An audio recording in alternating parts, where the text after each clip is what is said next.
Recording in progress.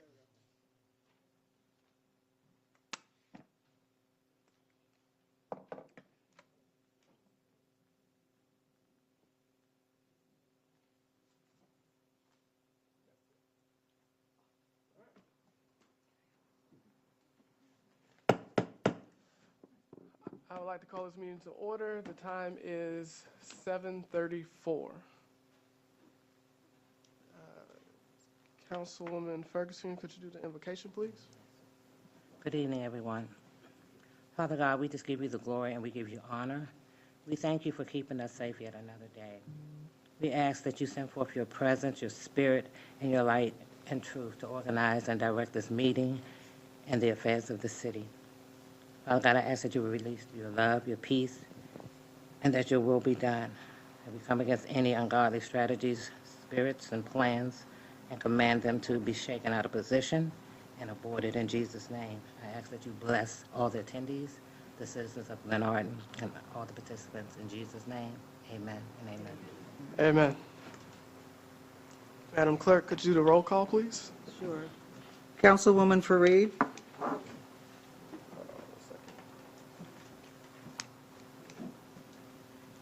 Councilwoman Fareed, you're muted.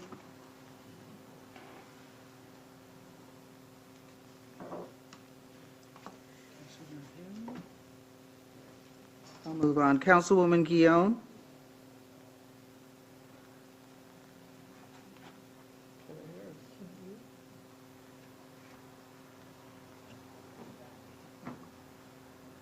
Councilwoman Guillaume.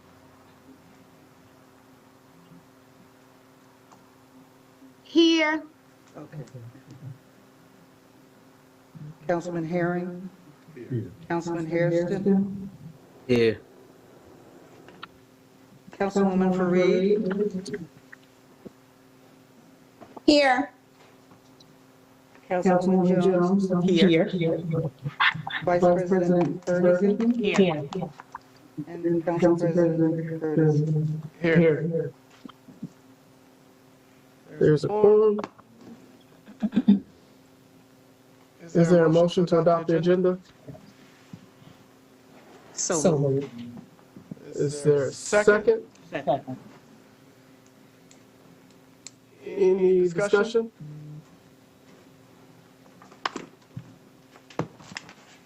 Any objections? Yes.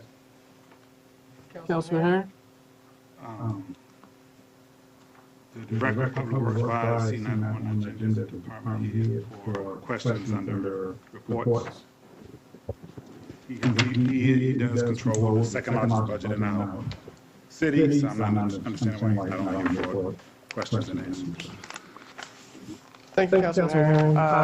As I understand it, and we can revisit this, the director position is new, so we haven't written that into our rules as of yet. And that is why it's not actually written out. It's my understanding, and correct me if I'm wrong, there's never been a director of public works in the city of Glenarden, correct? Correct. Correct. That is actually, Mr. President, that is not correct. The Director of Public Works was in office until 2005 when they eliminated the position, so it was a Director of Public Works in Glenarden before. Oh, thank you, sir. Let's move forward. If he's needed for any questioning, he can come up. Thank you. Thank you.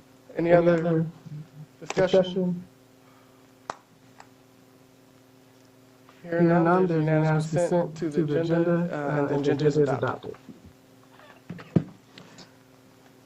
First item on the agenda is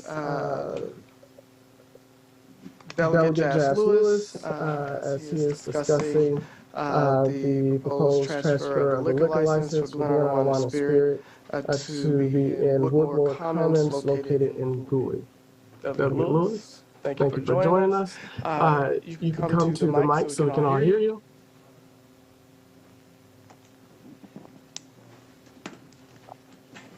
Good evening, my friends. Good evening. First, I want to thank the leadership of the great city of Glenarden for the work that you guys continue to do.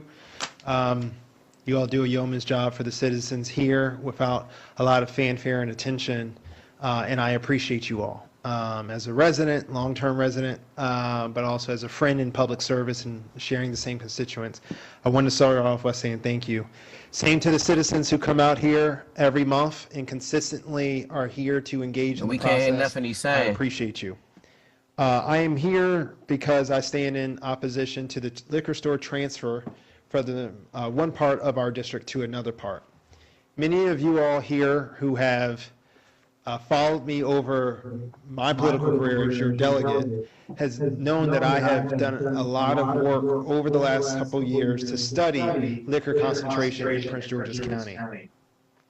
One of the things that we found out through that is our legislative district, the 24th legislative district, has one of the highest concentrations of liquor density in the region. The only district that has higher than this is District 47, and that's because it is almost exclusively in the Inner Beltway. When the 24th district was only in the Inner Beltway, it had the highest, right? And now we're the second highest. And I want to kind of share what that means for us.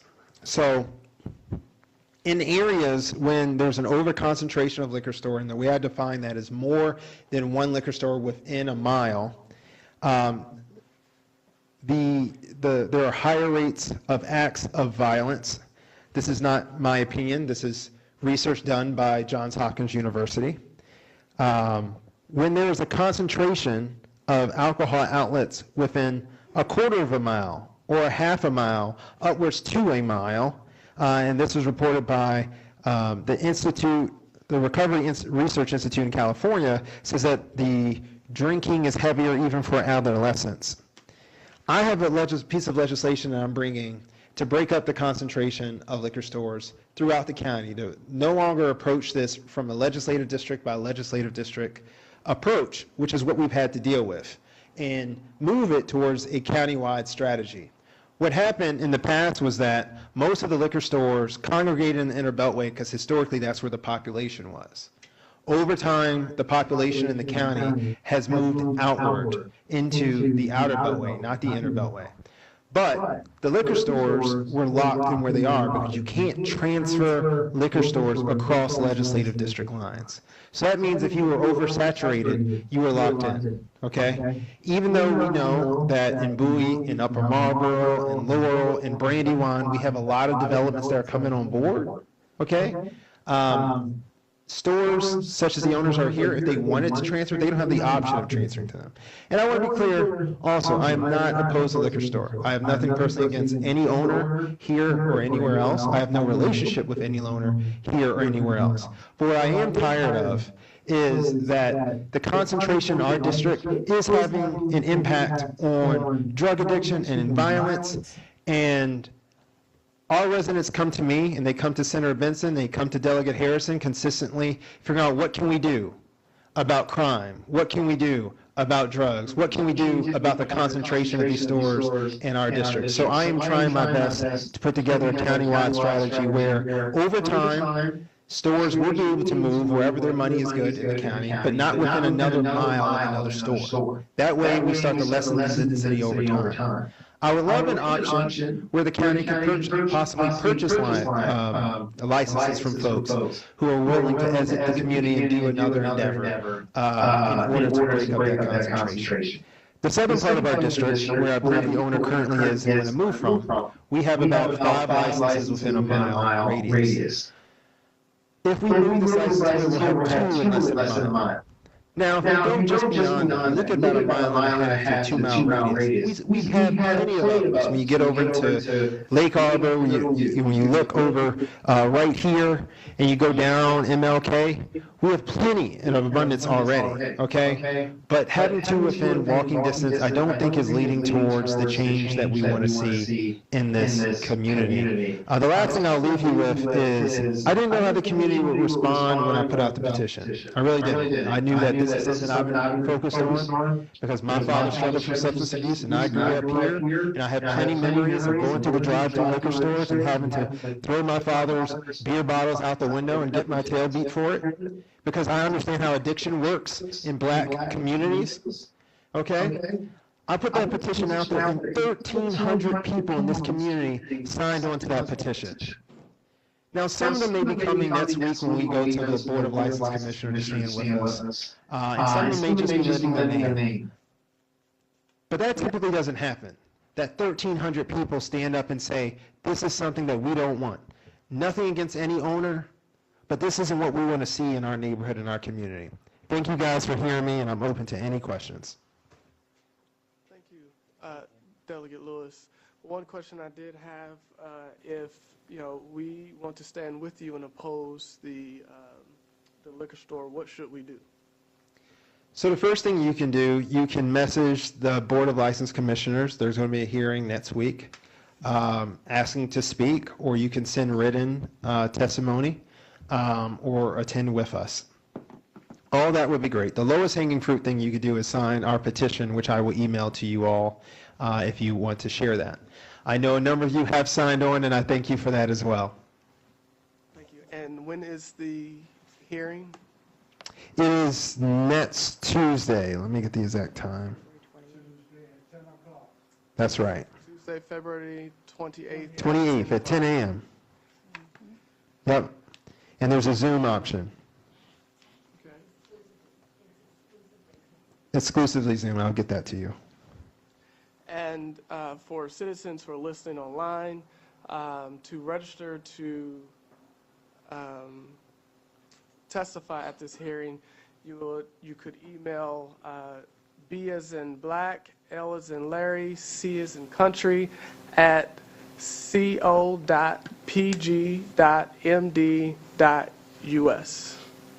That's right. And let them know that you would like to testify. Mayor Cross, did I see your hand? Mm-hmm. Thank you, Delegate Lewis, for the briefing, the comprehensive briefing. I do want to ask a question. You said 1,300 have signed your petition. I also note that many of the churches, by the way, have a QR code that they put out on Sunday morning, which a lot of people signed. So what is the number, the target number, to actually have this petition to referendum make a difference in this policy? So there's legal grounds that allow a transfer to happen, right? You have to, I think, make a certain level of capital investment. I know Linda will come in and explain many of that to you guys because she represents a number of the stores in the industry. But one of the biggest ones is you have to stay within the legislative district bounds, which they would be doing. A component of what the Board of License Commissioners have to consider is community feedback, right? So when 50 people come out, that's not a major representative sample of the community. When 1,300 people send their name, well, that's very different. When the elected leadership in the area, for the most part, staying unified, that also is very different. And fortunately, Senator Benson, Delegate Harrison, and I all stand together on this issue. Delegate Olson is deciding to just stay out. But that's where we are. And, of course, we would love our friends here in the great city of Glenarden to stand with us. Thank you. Thank you, Lewis. Yes. Councilman Herring? So you're saying they're transferring the license from Woodmore to across the street? Or where are they transferring this license from? What liquor store are they transferring this from? So they're transferring it. Technically, if you look it up, it says like Temple Hills, but it's really the Suitland area. Okay, that's right. right. I think Suitland, part of our district, the southern tip of it. Right. The current Woodmore Wine and Spirits would not be moving. That Okay, is not so what we're that's talking about. That is there. Okay. That is the anchor that we're saying This store would be less than a mile in proximity to, okay? Because when I look at it, I see just around Glenarden alone, you got A1 Liquors, you got Ardmore Liquors, you got Bright Sea Road Liquors, Palmer's. you got Palmer's, Cox, Primo's, Woodmore Town and Spirits, and the other liquor store that's up there, I don't know what the name of it is, up there by the Shoppers Food on 704. So you're looking at like 9 liquor stores within almost a 1 mile radius. You know, and I'm not understanding how much do they think we drink. You know, I mean, I look at it in a way that you're inundating this community. Like, I've been here all my life. I've seen what happens at these liquor stores. I've seen stabbings at the liquor stores. I've seen prostitution at A1 liquor stores. We sat up till 2 o'clock in the morning to get that stuff out of the community, to get it stopped. You know, so I'm not understanding why it's constantly being shoved down our throat, these liquor stores. And it's like no one's really speaking up and speaking out about it. And I think that we really needed to have more citizens come out, because they should have been out. This place should have been packed when you were coming out. Councilman Herron, I also appreciate you highlighting the history of this, which is critically important. 30 years ago, then Delegate Joanne Benson and Senator Bucky Trotter started the 202 Coalition, specifically around the prostitution that was also around the liquor stores in our district. Excuse me, a little drafted here. And it's a big problem that we have. And I will note, because, you know, I've heard from some people that says, well, if, you know, it's a complex process in putting together all the pieces for a new development, which would be Woodmore Commons. And if you pull one piece apart, everything will fall apart. I reject that premise entirely, because I have eyes and I live in this county. Okay? I enjoy myself all across this county. I love to go up to Riverdale Park Station, you know, where there's the Whole Foods and a number of restaurants up there. They do not have a liquor store on site. You know, in its heyday, Bowie Town Center was a great place where everyone loved to go and fellowship with each other, and they do not have a liquor store on site. When you go down right now to Ritchie Marlboro Station, which is one of the newer developments that is doing very well, they also do not have a liquor store on site. Again, I am not opposed to liquor stores, but I refute the presumption that we need a liquor store in order for any development to be successful in this county, because we have so many developments that are doing very, very well. Thank you.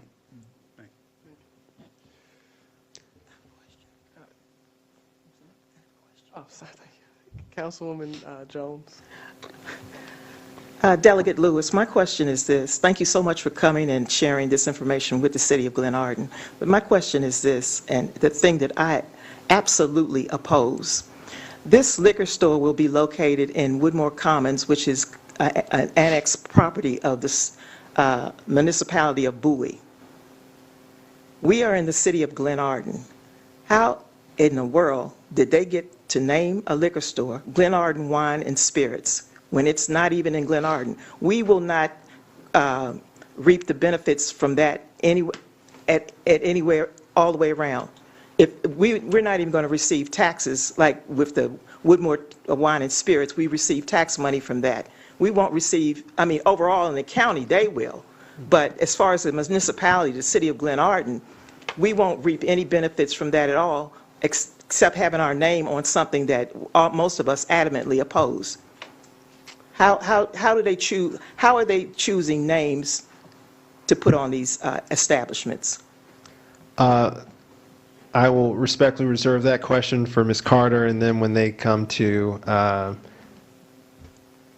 bring their points. Thank you, sir. Thank you so much. Are there any other questions from council members? Councilwoman Fareed, did you have something? I don't think she can hear me. No. She said no. Okay, she said no. All right. Well, Delegate Lewis, we appreciate you coming out to inform us. At this point, I understand that all we need to do if we want to oppose this is to go out, one, which I've already done, email the Petition out. yes, the petition. You can also email the liquor board and let them know that you would like to testify on February 28th at 10 a.m. That's right. In opposition to the transfer of the license to Whitmore Commons. And I just sent a text to the council president with the Zoom information for those who would like to hop on. Thank you guys so much for the time. I appreciate your partnership in our community. Love you guys. Thanks. Thank you. Mr. President, is there a question in the chat? There's a question in the chat. Okay, I'm sorry, there is, thank you. From Abigail, and ma'am, I'm sorry, what is your name? Linda Carter. Linda Carter. So Hi, this can you hear is me? reserved only for citizens' comments. Delegate Lewis came out to inform the citizens of Glenarden of transfer license from one place to another. And so we invited our citizens to come out. This is our regular hearing. For our citizens to come out to hear what our delegate had to say and to respond. But outside of that, we're not accepting any more comments. I appreciate that, Mr. President. Could I just address the issue regarding the name, because I think the city would be pleased with what we have to say. Well, one second. If you can return to your seat, please, and we're going to finish answering asking questions of Delegate Lewis. The question from Abigail Johnson: there has been an increase in crime in the area, and a liquor store will increase the rate as well. I don't think that's a question. It's more so of a statement. I'm sorry. The data shows it out, though, that the concentration, the proximity. It's not about the stores by themselves, right? It's not like these store owners themselves are encouraging it, but there's something about the proximity of the stores together that encourages a certain element. Okay, and we have choices to make then by allowing more density. We can get more revenue as a public body from the taxes, but you're probably going to also spend some of that on security of some site too, right? And it depends on what type of choice we as a community want to make. I think we can choose one where we don't live and have, to Councilman Herring's point, 9 liquor stores in less than a mile or within a mile radius of each other, when other parts of our county do not have that. And frankly, if we start to think about how populations have changed over town, it just doesn't make sense for us anymore. It doesn't make sense for us anymore. So I'm moving very aggressively with the legislation that I've had. We've had some changes in the legislature where I think we should have the votes now to move forward. I do know that Delegate Alston has her own ideas on possibly purchasing some licenses, and we're working on some amendments that would be more amenable to industry for her. But to the person's point, the data bears out the fact that the concentration of density increases crime, and we don't want that. Thank you guys so much for your time. Thank you, sir. I'm sorry, one more question. Last question to Mayor Cross. Thank you, Mr. President. Has there been any thought given to an alternative? Many of the citizens in our city, as well as neighboring cities, are interested more to the family-oriented, like establishments coming into this zone of Whitmore Commons and Whitmore Overlook. Maybe we make a proposal that instead of inundating us with another liquor store, because we already have the one liquor store, could we look at this new development as a family-oriented development? What can the House of Delegates do in that respect? Maybe make another proposal. So what I will say is that liquor law is regulated at the state level. However, a lot of the other zoning rules that allows what will or will not come is at the local level, and I think that's a great question for Councilwoman Ivy. I do know that there are a number of other things that are planning that project. There's obviously a Chase Bank that's being built. There was a lot of concern. I've heard a lot of discussion in my email about having 2 gas stations right next to each other as well. For things that deal with liquor, we get a notice at the state level, and we don't get a notice for that. But I do think it's a really important conversation that we should be bringing up. What we can do, and what I have been trying to do, I do have legislation on this, is encouraging more different types of liquor licenses. Not one that allows for necessarily off-premise consumption. That's when you think of a liquor store where you purchase something and you leave off the premises, as opposed to on-premise consumption, which is what you would have at a restaurant, okay? And we can encourage restaurant licenses. That doesn't automatically mean the restaurateurs are going to come, but we are using our power right now from up here down through the Blue Line corridor, which you also hear me talk a lot about, on how we can encourage that. The last thing I'll mention is there's also data, and I'll send this to you guys, on how the concentration of liquor stores can also decrease property values, which isn't something I just had to put it out there too, because we've spoken mostly about the crime and the other elements, but folks work hard to get their homes and set up their businesses, and they don't deserve for their property values to be lowered either. Thank you. Thank you, Delegate Lewis. I'll remind the audience and citizens here in the room that there's no recording in the chambers. Thank you. No problem. Have a great one. Thank you. If you would like to see a recording of Delegate Lewis, this is being recorded. With that, one more question, and that'll be the over, because I did miss it. No worries. Happy to. I signed the online petition. Is that sufficient? That is sufficient, but I would say, just as the council president stated, if you want to register your concern at a higher level, the way we set up the petition is that everyone who signs it, a copy of your signature, essentially saying you agree with opposing the transfer, went to blc@co.pg.md.us. So we definitely flooded their emails with 1,300 emails. But if you want to testify, that would be the next step to register your concerns. You could email, like the council president said, blc@co.pg.md.us in order to do that via Zoom. Thank you, Delegate Lewis, and thank you for serving this community well. Appreciate you. Love you guys. See ya. So with that, we will move on.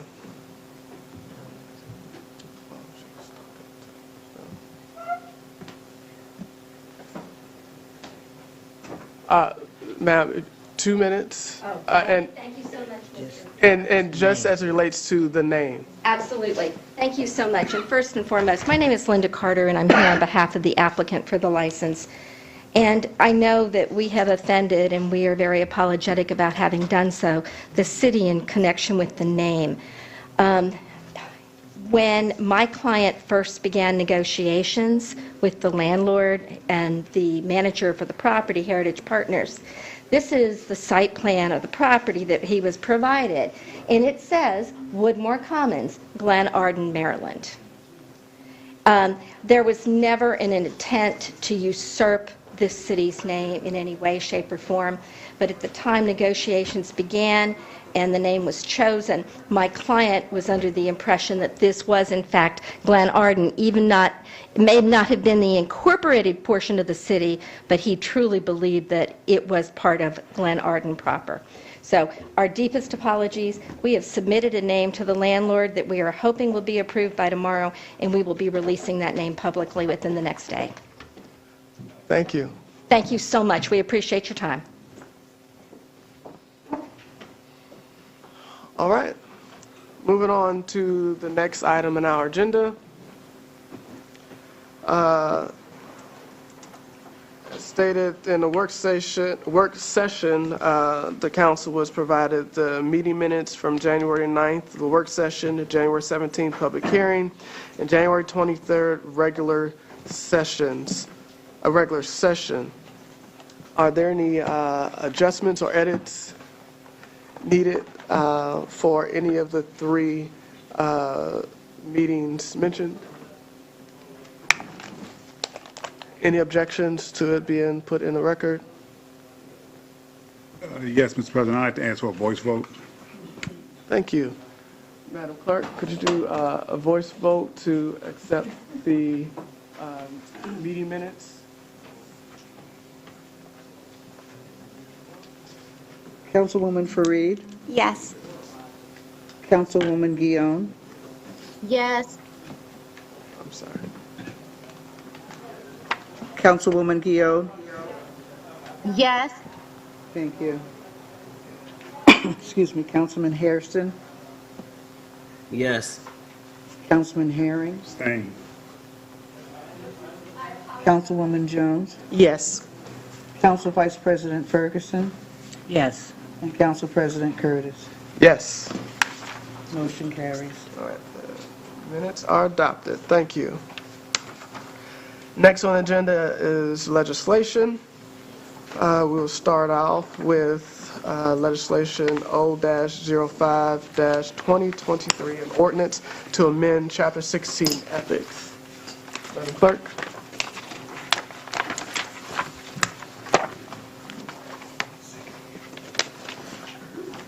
Ordinance 05-2023, sponsored by Council President Curtis, Vice President Ferguson, and Council members Fareed, Guion, Hairston, Herring, and Jones.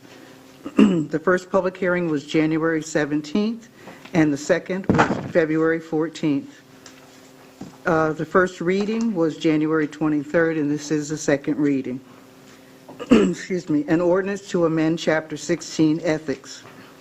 Whereas the City of Glenarden is a municipal corporation in the state of Maryland, and whereas Code subsection 5-08 et sequentia for the general provisions article requires municipal corporations to enact ethics laws and requires that the State Ethics Commission approve all municipal ethics ordinances, and whereas the Maryland General Assembly enacted House Bill 363 and Bill 1058 during the 2021 legislative session, which added new laws to the Maryland Public Ethics Law and requires local governments to incorporate certain changes into their respective ethics ordinances. And whereas the City of Glenarden finds it necessary and in the public interest to amend Chapter 16 to comply with the state-mandated ethics code requirements.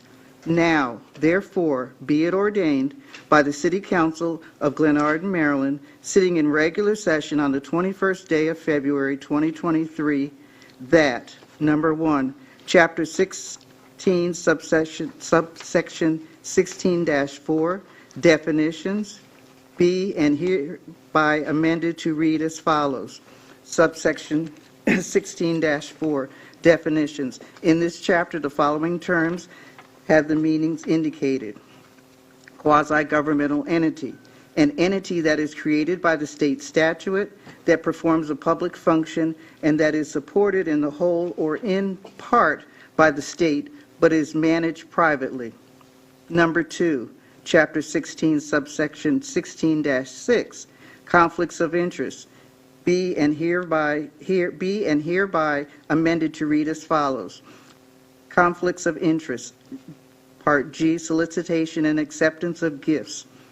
An official or employee may not knowingly accept a gift directly or indirectly from a person that the official or employee knows or has reason to know. E, in an association with any entity acting on behalf of an association that is engaged only in representing counties or municipal corporations. H, disclosure of confidential information.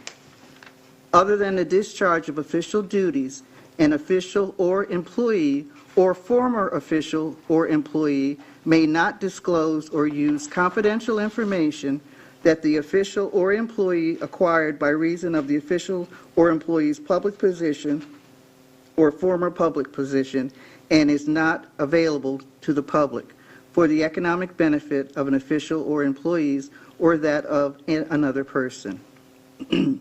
J, an official or employee may not retaliate against an individual for reporting or participating in an investigation of a potential violation of local ethics law or ordinance.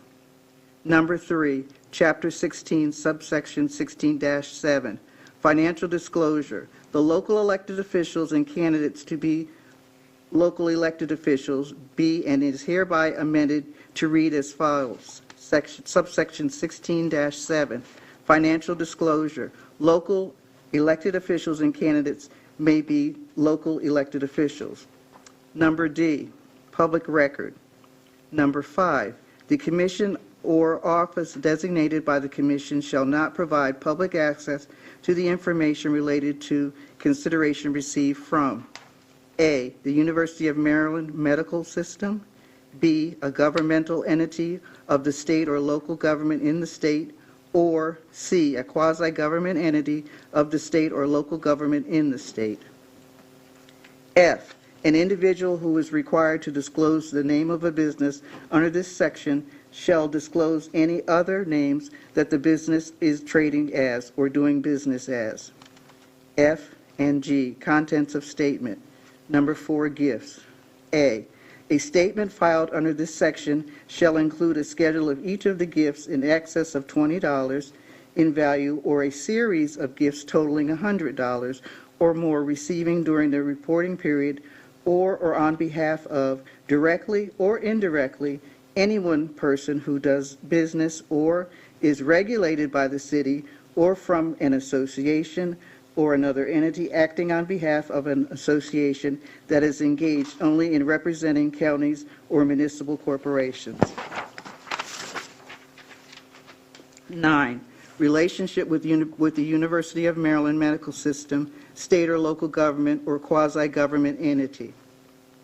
A, an individual shall disclose the information specified in the General Provisions Act, subsection S-607JL, annotated Code of Maryland, for any financial or contractual relationship with 1, the University of Maryland Medical System, 2, a governmental entity of the state or local state in the state, or 3, a quasi-government entity of the state or local government in the state. B, for each financial or contractual relationship reported, the schedule shall include 1, a description of the relationship, 2, the subject matter of the relationship, and 3, the consideration. Numbers 9 and 10. A statement filed under this section may also include a schedule of additional interest or information that the individual making the statement wishes to disclose. G and H, for the purposes of subsection 16-7 F, G, 1, 2, and 3 of this chapter, the C following interests are considered to be the interest of the individual making a statement. Number 1, an interest held by a member of the individual's immediate family if the interest was at any time during the reporting period directly or indirectly controlled by the individual. 2, an interest held by a business entity in which the individual held an interest of 30% or greater at any time during the reporting applicable period. A business entity in which the individual held a 10% or more greater interest.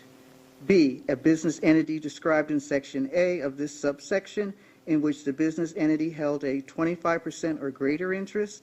C, a business entity described in Section B of subsection in which the business entity held a 50% or greater interest. And D, a business entity in which the individual directly or indirectly through the interest in one or a combination of other business entities holds a 10% or greater interest. Number 3, an interest held by the trust or an estate in which at any time during the reporting period, A, the individual held a reversionary interest or a beneficiary, or B, if a revocable trust, the individual was a setter. 2.1, review of statements. Now, therefore, be it ordained by the City of Glenarden, Maryland, that this ordinance is and shall become effective immediately following the approval by the mayor or passage of the council over the mayor's veto.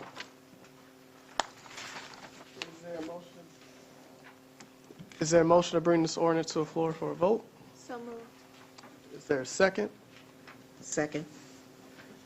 Any discussion?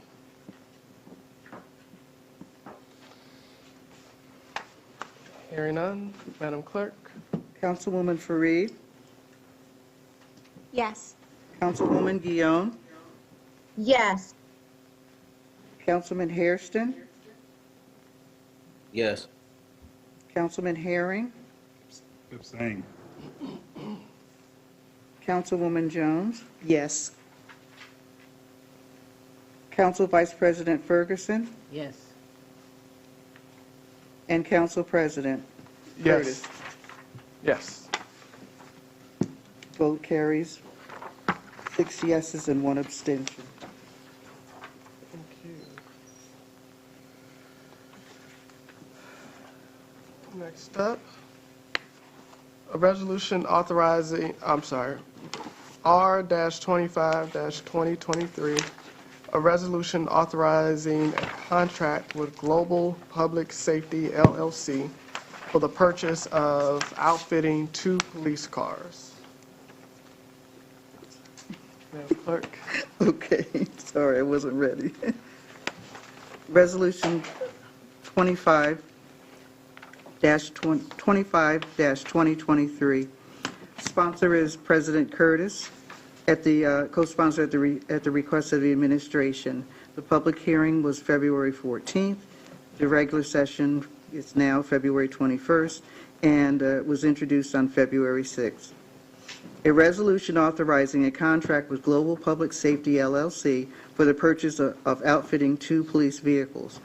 Whereas the City of Glenarden, Maryland, the city, maintains a police department for the protection of public health, safety, and welfare, and whereas to protect the public's health, safety, and welfare, the police department must maintain an adequate number of police vehicles along with the necessary equipment for each vehicle, and whereas 2 police vehicles are in need of outfitting such as lights, sirens, and transport compartments to properly serve the needs of the police department, and whereas Section 818 of the city charter requires that the city engage in a competitive bidding process for the procurement of goods and services with an estimated cost exceeding $2,000, except that whenever a federal, state, or local or government or any other agency, therefore, whose purchasing policies are comparable to those of the city, has conducted a bid and awarded the contract.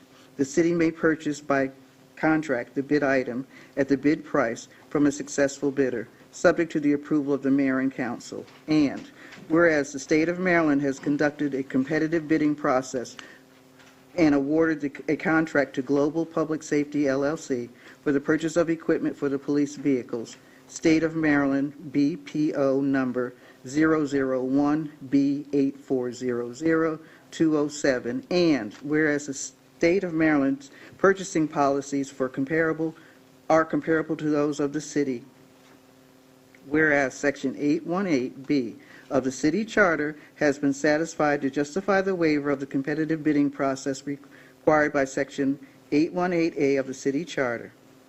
Now, therefore, be it resolved by the City Council of Glenarden, Maryland, sitting in regular session the 21st day of February 2023 as follows.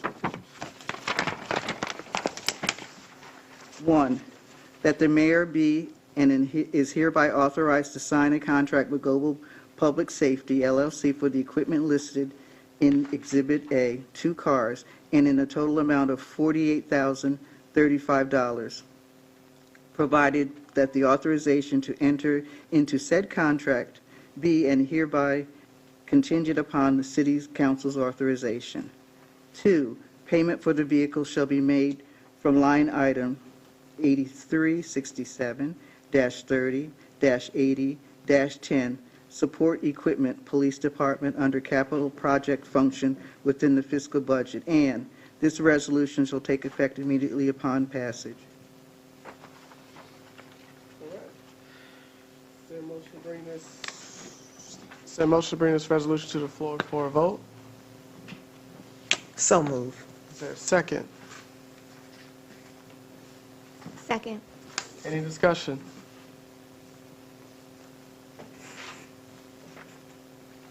Any opposition to this resolution? Yes, Mr. President, I'd like to ask for a voice vote. Madam Clerk? Councilwoman Fareed, Yes. Councilwoman Guillaume. Abstain. I'm sorry, didn't Abstain. abstain? Okay. Councilman Hairston, Yes. Councilman Herring, Abstain. Councilwoman Jones, Yes. Vice President Ferguson, Yes. and Council President Curtis. Yes. Vote carries 5 yes and 2 abstentions. Thank you. Next up is R-26-2023, a resolution authorizing a contract with Global Public Safety for the purchase of outfitting the car of the Chief of Police. Council Clerk, are you okay, or do you want me to read? Okay. Yeah, just this time, Okay. please. All right. Resolution R-26-2023, sponsored Derek Curtis, Council President, co-sponsor at the request of the administration. Public hearing was held on February the 14th. The date of introduction was February the 6th, and we're voting on it on February the 21st today. Whereas the City of Glenarden, Maryland maintains a police department for the protection of the public health, safety, and welfare, and whereas to protect the public health, safety, and welfare, the police department must maintain an adequate number of police vehicles along with the necessary equipment for each vehicle. And whereas one police vehicle is in need of outfitting such as lights, sirens, and transport compartments to properly serve the needs of the police department. And whereas Section 818 of the city charter requires that the city engages in a competitive bidding process for the procurement of goods and services with an estimated cost exceeding $2,000, except that whenever a federal, state, county, or local government, or any agency thereof, whose purchasing policies are comparable to those of the city, has conducted a bid and awarded a contract. The city may purchase by contract the bid item at the bid price from the successful bidder, subject to the approval of the mayor and council. And whereas the state of Maryland has conducted a competitive bidding process and awarded a contract to Global Public Safety for the purchase of equipment for police vehicles. And whereas the state of Maryland purchasing policies are comparable to those of the city, and whereas Section 818B of the city charter has been satisfied to justify the waiver of the competitive bidding process required under Section 818A of the city charter, and now therefore be it resolved by the City Council of Glenarden, Maryland, sitting in regular session this 21st day of February 2023 as follows. That the mayor be and is hereby authorized to sign a contract with Global Public Safety for the equipment listed in Exhibit A, one car, and the total amount of $13,781.25, provided that the authorization to enter into said contract be and is hereby contingent upon the City Council's authorization. Number 2, the payment of the vehicle shall be made from line item 8361-30-80-10 support equipment police cars under capital project function within the fiscal budget. And number 3, this resolution shall take effect immediately upon passage. Is there a motion to bring this resolution to the floor for a vote? So moved. Is there a second? Second. Any discussion? Yes, Mr. President. Councilman Herring? Okay, this is the second resolution has come to us after the check has been signed, and I'm still trying to figure out what is going on here. I had the clerk pull me all the resolutions that we've had for the last year, and we've had over $500,000 in resolutions come before us, and I'm trying to figure out why is it that this one and the last one, and this is to you, Mr. Stewart, what is going on? Why were these put through? Because you've been here since March of 2021, I think it is. And you know that the rule is quite clear on the limitations on what needs council approval, which is $6,000 or more, correct? One second. So, point of order, so I just want to check with the parliamentarian. So, as we are going through this process, in the discussion phase, are we asking questions of different people, or are we, okay. Mr. President, Councilman Herring? this is a piece of legislation that needs explaining to me before I can vote on it. So yes, I do need some explanation to it, and we do discuss legislation on the floor and we ask questions of it so that I can be comfortable voting on it. So I'm asking Mr. Stewart, what's going on with this and why did it come to the floor at this time? I'm trying to figure out what's going on, you know, and I just asked him a simple question, and here we starting it already, because I'm telling you, it doesn't look good when people are trying to hide information. It's just a basic question. I'm just trying to ask, did he know the policy, and how did this happen when we had $500,000 that had already gone through that did not go through this, that was done correctly? And that's what I'm asking.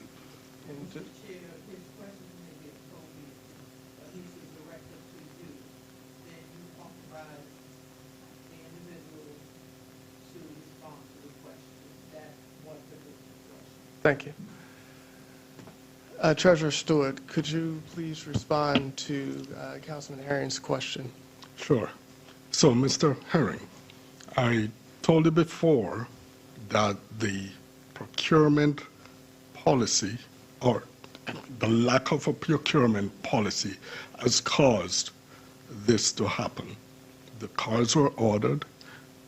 The outfitment of the cars were ordered before they got to me.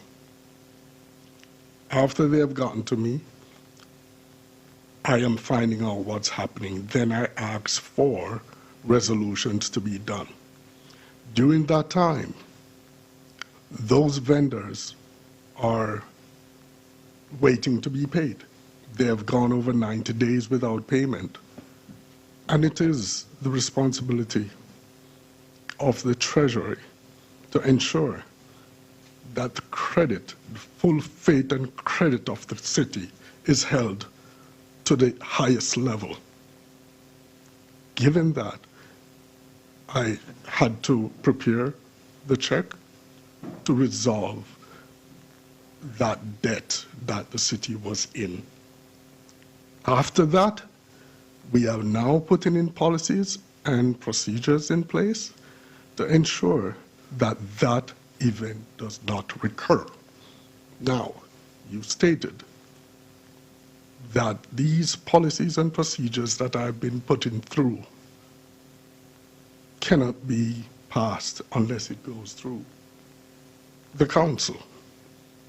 I just want to make it clear to you that it is the Treasury's responsibility to secure the funds, the financial well-being of this city.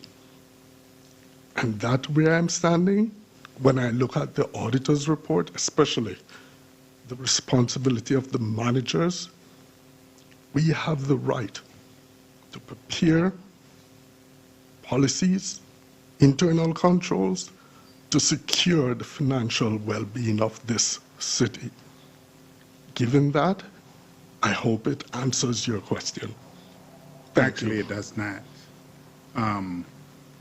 The question is, how did it happen when the policy clearly states in the charter, and it's only one line, nothing should be purchased over $6,000 without council approval? That's one line. There's no ambiguity about it. There's no confusion about it. I'm just asking how it happened. Because, and my thing is, and if you did it, if you didn't do it before, I'm asking who told you to do it this time? Or did you just do it on your own? Because whether we owe it or not, I'm gonna tell you right now, as a council member, I've seen where this council has gone from, we had a city manager that wanted to purchase an SUV. They went from, no, you can't purchase an SUV, to purchase a car, to purchase nothing. So that's the council decision to make, whether we want to buy the car, whether we don't want to buy the car. That's why I got to come before the council for approval. So you can't take it upon yourself to ensure if the council wants to take the responsibility, which it is our responsibility, not yours, it's our responsibility to approve any purchase over $6,000. You cannot take it upon yourself saying you're looking at this for the city's welfare. If that was the case, when it came to you originally, you would have brought a piece of legislation to us at that time. I mean, I want to thank the chief, because that's how we found out about it, because he was being transparent with it. This happened almost over a year ago. And as for the cars sitting there for a year or that long, I've got the email where they waited the dealer waited a whole year to get paid. So it isn't like we got to pay it, but this deal is very flexible when it comes down to payments from the city of Glenarden, because they know we do pay. So, no, it actually does not answer my question, because, again, that one line in the charter that says no purchase over $6,000 without council approval is there. And that nothing supersedes that charter, not you as treasurer, and also in the policies, the power of the treasurer clearly says that you will have you go by whatever policies or procedures put in place by the mayor and the council. And that's in the charter also. So I'm just asking a question, and I'm trying to figure out what's going on, because, again, it's two. This happened twice. Now we're up to, what, $60,000, something like that? $50,000? You know, so no, I mean, it is not acceptable to me, you know, because, again, it was just simply you just saying, hey, I can't pay this because I don't have a resolution, and getting with the council president or the city manager or whoever and saying, I need a resolution before I can cut this check, because you should not have cut that check. And you knew you shouldn't have cut the check, because the charter is quite clear on the threshold for council, what needs council approval. So, no, it doesn't. It really does not answer my question. Thank you, Councilman Herring. Is there any other discussion? Hearing none, Madam Clerk? Councilwoman Fareed, Yes. Councilwoman Guillaume, Abstain. 1 second. Councilwoman Guillaume? Abstain. Abstain. Councilman Hairston, Yes. Councilman Herring, Abstain. Councilwoman Jones, Yes. Council Vice President Ferguson, Yes. and Council President Curtis. Yes. Legislation passes 5 yes, 2 abstentions. Thank you. Next up is R-27-2023, a resolution to procure the services of Al Erdi to prepare a site survey for 7th Street Park. Madam Clerk? Resolution 27-23, the sponsor is Councilwoman Fareed. Public hearing was held on February 14th, and there's a typo, that's 2023. Our regular session was the 21st today, and it was introduced on the 6th of February. A resolution to procure the services of L. Erdi PECMM Incorporated to prepare a site survey for the 7th Street Park. Whereas the City of Glenarden wishes to hire an independent contractor to prepare a site survey for the 7th Street Park, including obtaining required documentation from third parties as needed to complete the site survey, and whereas Section 825 of the City Charter exempts contracts involving technical or professional services from the provision of bidding procedures required by this chapter, and whereas the City of Glenarden has used CCM Inc.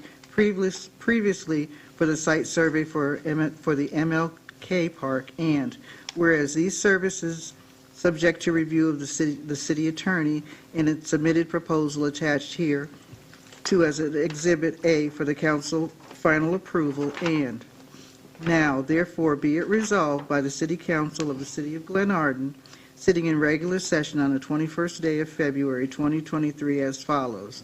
1, that the city is authorized to enter the attached agreement with L. Erdi PECCM Inc., subject to review of the city attorney. 2, the contract amount of these services shall not exceed the shall be expended from the American Rescue Plan Acts Fund in accordance with Resolution 2026-2022 to use ARPA funds for the playground at 7th Street Park, and shall not exceed the rates proposed in Exhibit A, calculated on an hourly basis. And 3, that this resolution shall be effective immediately upon passage. Thank you. Is there a motion to bring this to resolution to the floor for a vote? So moved. Is there a second? Second. Any discussion? Any opposition to this resolution?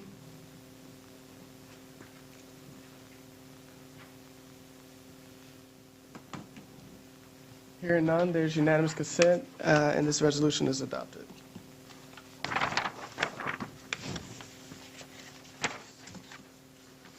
Next up is R-28-2023, a resolution to award a contract to Municipal Grant Services for grant consulting and project management. Madam Clerk? Resolution 28-2023. The sponsor is Councilwoman Guillaume. The co-sponsor is Vice President Ferguson. The public hearing took place on the 14th of February. We're here in regular session, and the date of introduction was February 6, 2023. A resolution to award a contract to Municipal Grant Services for grant consulting and project management. Whereas the City of Glenarden administration recognizes the need to consult with a professional grant writer and project manager to secure local, state, and federal grants that may be available to the city.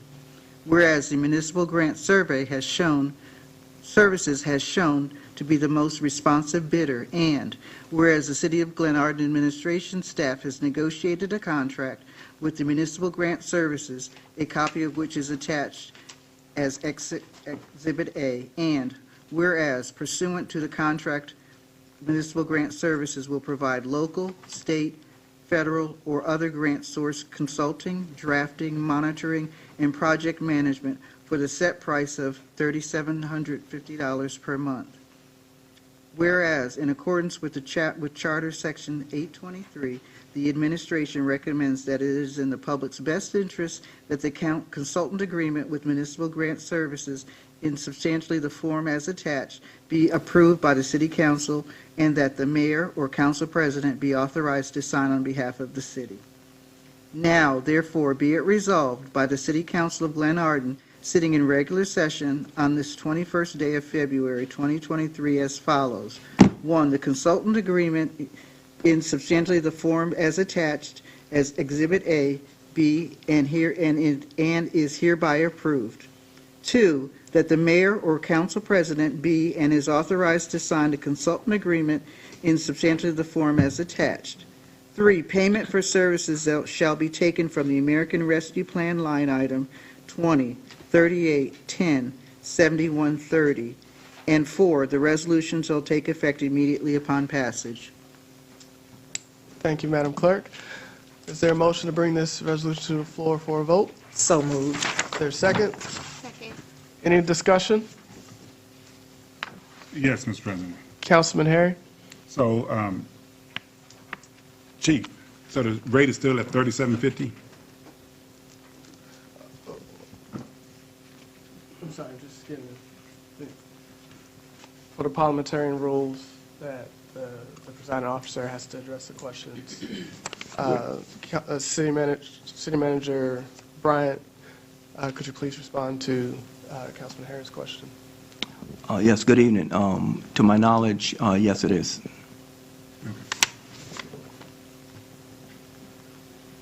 Councilman Harris, is that all? That's it? Any other discussion? Yes, real quick, on a different note, Councilman Herring commended me earlier for the, being transparent about the resolutions and stuff, in reference to the vehicles and stuff. As acting city manager and sitting into that spot, there were a lot of discrepancies, so I can't take the credit by myself. Treasurer Dean did bring a lot of stuff to my attention that we worked on together, so I don't want to be singled out as working on the resolution by myself because he was very instrumental in making sure that we're where we are now. So I just want to acknowledge that. Thank you, Chief Bryant. Any other discussion on this resolution? Any opposition to this resolution? Yes, I'm asking for a voice vote. Okay, Madam Clerk? Councilwoman Fareed, Yes. Councilwoman Guillaume, Yes. Councilman Hairston, Yes. Councilman Herring, Abstain. Councilwoman Jones, Yes. Council Vice President Ferguson, Yes. Council President Curtis. Yes. Vote carries 6 yes, 1 abstention. Thank you, Madam Clerk. That is all for our legislation for tonight. Next section on the agenda are reports. First report is Mayor Cross. Mayor, you have 5 minutes for your report. Thank you, Mr. President. We'll skip straight to the budget relative to the executive branch. Just so that the citizens of Glenarden know that as of December 5th, this council, as well as the acting city manager and treasurer, zeroed out the mayor's budget, at which case the mayor has no money to attend conferences or pay for dues, at which case those things are being paid out of the mayor's private family budget to represent the city of Glenarden. The mayor's office supported 10 office calls and meetings, Prince George's Hope and Action Task Force, making recommendations on behalf of that task force. The committee recommended 10 proposed, 5 that are short wins for the county executive to address disenfranchisement in our youth and addressing the gun violence which has taken root in Prince George's County. The mayor attended the Maryland Black Mayors as well as the Prince George's County Board of Directors for the NAACP meetings and as well as the Glenarden Housing Authority community rental payment discussion and office calls. Relative to the Glenarden Housing Authority, we do note that the administrative officer was relieved of duty by the board of the Glenarden Housing Authority. That is under review as of right now in a legal potential battle. So at which case there has been a new director of housing and urban development which represents our region. The mayor will have a meeting with that director as we go forward in assessing particularly the board members of the housing authority and the timelines in which they were actually brought onto service. So they should be alternating, and as of right now, all of them may have at least 3 that leave at the same time. So the board, as well as the housing authority, is in discussion. If I look at the county executive budgeting listing, which happened January the 26th, looks like the county is in a good light for finances. We did meet with Eddie Pounds, Esquire, Perry White Ross, and Jacobson to represent, who are representing Woodmore Wine and Spirits. So we are going to stand behind Delegate Lewis in his presentation today relative to the amount of liquor stores per square mile that are unfortunately surrounding the city of Glenarden. We will also make recommendation that many of our citizens do take note to attend the board hearing as well as make testimonies relative to the impact to our community. I had an opportunity to speak on the Chile Most International Stop the Violence and Love campaign. The Chile Most show is aired to over 2 million listeners on January 27th, speaking on love and peace and how we as a community must come together to further enable our children to fight back against the violence that has taken root. Offered mayoral proclamations to Patriots Technology Gymnasium, which is essentially buying a previous bank and is going to host STEM enrichment training and workshops and competitions there. For 27 years, the Patriots have been committing their vision to empowering students through technology. We made a couple of more recommendations as well as proclamations to the Burn Center at MedStar Washington Hospital. We also recognize National Burn Week. We looked at the first quarter 2023 events and newsletter, which has went out to all of the citizens. I do acknowledge we still have citizens who are not receiving the newsletter. So we do encourage all citizens to make sure that the addresses, if you have not received the January first quarter newsletter, please call 301-773-2100. Make sure your address is accounted for the second quarter. We are grateful for the first annual Creative Youth Arts Summit and Conference, which happened February the 4th. We are thankful that we had over 400 in attendance. 295 youth were able to receive free training on empowerment, financial literacy, audio broadcasting, DJing. They created vision boards, and they also had a master chef that talked to them about some careers that are now taking root. As we look at the President of the United States and the National Business Chamber of Commerce actually making a memorandum of agreement with the United Nations as well as the nations of Africa, the two #1 areas are entertainment and fashion. Two of the areas that are now growing as far as our youth for future career opportunities. So we wanted to take hold of that and give them the greatest start possible for empowerment. The mayoral community forums have been quite successful. We did our last one relative to Safe Harbor Bill, which is combating human trafficking. Maryland, as well as D.C., is emerging as one of the top areas in our country for human trafficking, sadly to say. Human trafficking anywhere from labor to illicit behaviors, anything where a person is being forced against their will. The government itself is moving forward, provided the state of Glenarden via written request, as requested by the President to the Council. We'll actually lay the state of Glenarden down so that the citizens can see that as well. We are expanding the administration projection for city manager, as well as we welcome the Steel Beach Post-Production LLC, and hopefully you'll see a difference in the video quality that's coming across here even tonight. That concludes my briefing. Thank you. Thank you, Madam Mayor.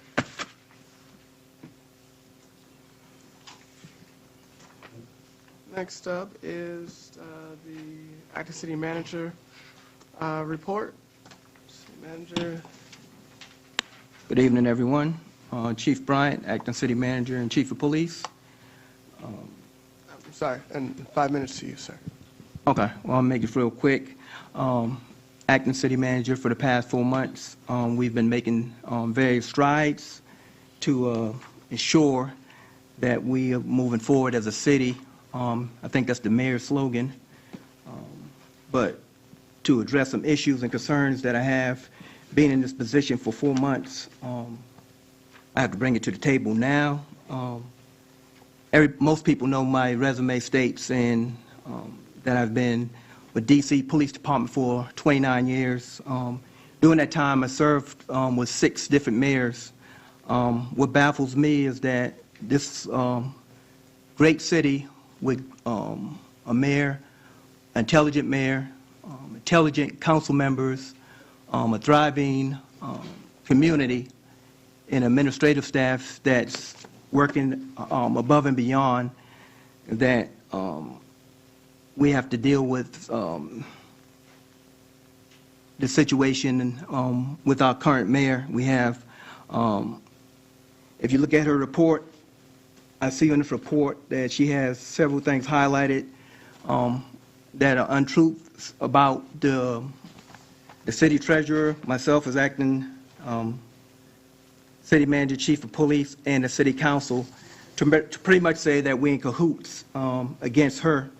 Never in my career have I been involved in such where a mayor takes an opportunity in a public forum to bury her council, city manager, police department, code enforcement, and that all began with me, to my knowledge, when I took over as acting city manager October 18th, 2022, at which time I have not taken leave because I believe in getting things done and working for the city. This all came to light when it was brought to the mayor's attention that the city manager had authority, and also that the city manager reports to the city council and the mayor. The mayor, if I can use the type of word that I heard several times before going up to the city manager's administration, and you can also defer back to the meeting on October 17th, where the mayor could constantly bury the city manager we had at the time and causing that lady to actually leave the job that particular night. The next day I took over, we went over some things, and the mayor adamantly told me that this resolution for me reporting to her and the city council was false. It was signed before I got here, and she told me it was just their opinion. So I did take an oath to be the chief of police, and I told the mayor on several occasions, I'm here for the community. I'm here to follow the charter. If I follow the charter, I'm not on her side, and I'm not on the council side. I'm here for the people. It really hurts me to come out like this because I never had to deal in a situation like this before. And the mayor, for example, she continues to say on multiple occasions that the employees of Glenarden are double dipping with the Gold Room, which is an entity of the city. My definition that I got from Webster says the active practice of receiving more than one income or collecting double benefits from the same employer or organization. As acting city manager, because she said that so many times, I looked into that. There's no evidence of double dipping. She said that on one hand. On January 21st, I received a call from the mayor that morning. She asked me, could approximately 60 people come in to the nutrition center to utilize this facility? I said, most definitely, Mayor. I allowed her to come in. She did her event, and the same people she said were double dipping were the people who had to come here and straighten up and rearrange everything after the fact. So I just wanted to clear that with the community, with the information that we need to get for our citizens and for our community. We need to get the proper information out there and clarify that the city council, treasurer, chief of police are not against the mayor. That's all I have for the city manager report. In reference to the chief of police report, I'm happy to say for the year 2022, we're down in all major categories to include homicides, robberies, assaults, and rape. These are called Part 1 offenses against individuals. We're down all those categories. However, we are up in property crimes, breaking and entering, vehicle thefts are the only two categories we're up, and overall we're up 5 crimes over last year because the vehicle theft has doubled from 14 to 28. But pretty much the city of Glenarden is still a very safe city. We have a strong partnership with Prince George's County Police Department. I had several phone calls today in reference to, I'm pretty sure you saw in the news about the Hondas and the Kias, the vehicles. I'm working with Prince George's County to get some clubs to help the citizens in our community, to help put a safeguard on these vehicles in the city of Glenarden. So I just want to put that out there. You can call tomorrow. I should have some information by 12 o'clock to make sure our citizens in the city of Glenarden are safe. Thank you. That's all I have. Thank you.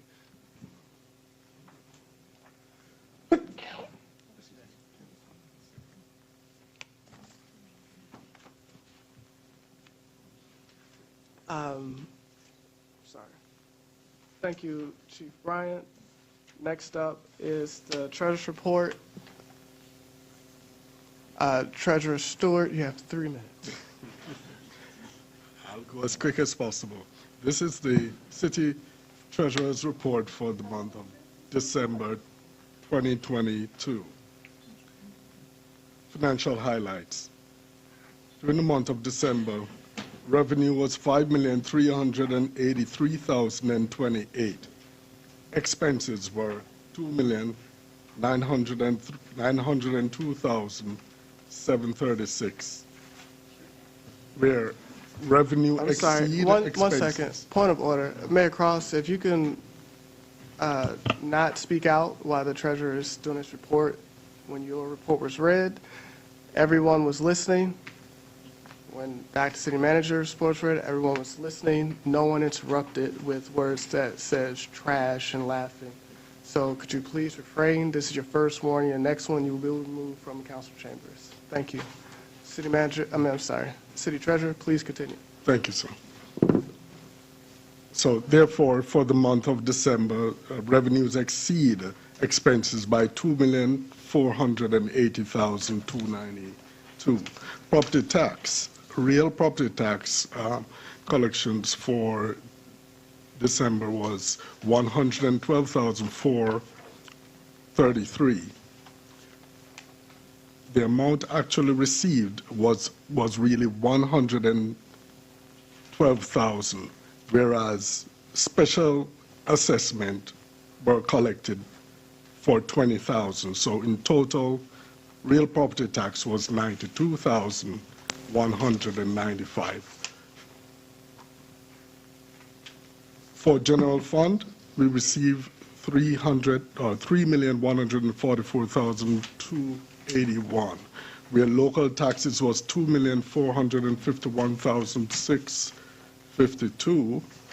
Licenses and permits were $51,612. State grants was $57,468.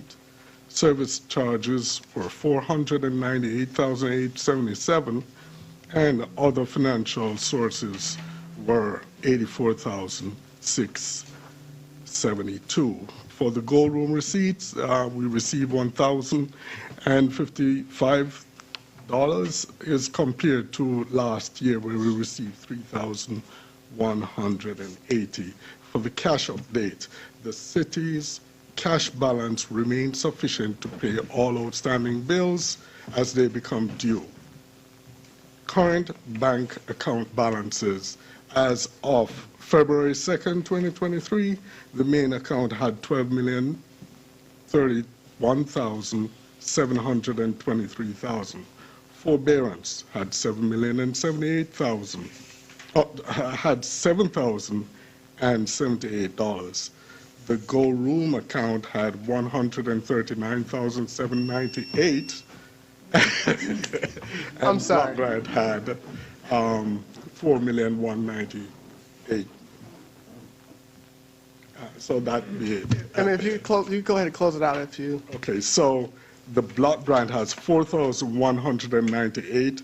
Cable PG grant has 334,000, and the audit is complete. We have filed the Uniform Financial Report to the Department of Legislative Services. That's the end of your report. Thank you. Thank you, sir. Given that we have given several opportunities for the council members to speak on this, we are going to open the floor now for the council to ask questions of the various reports.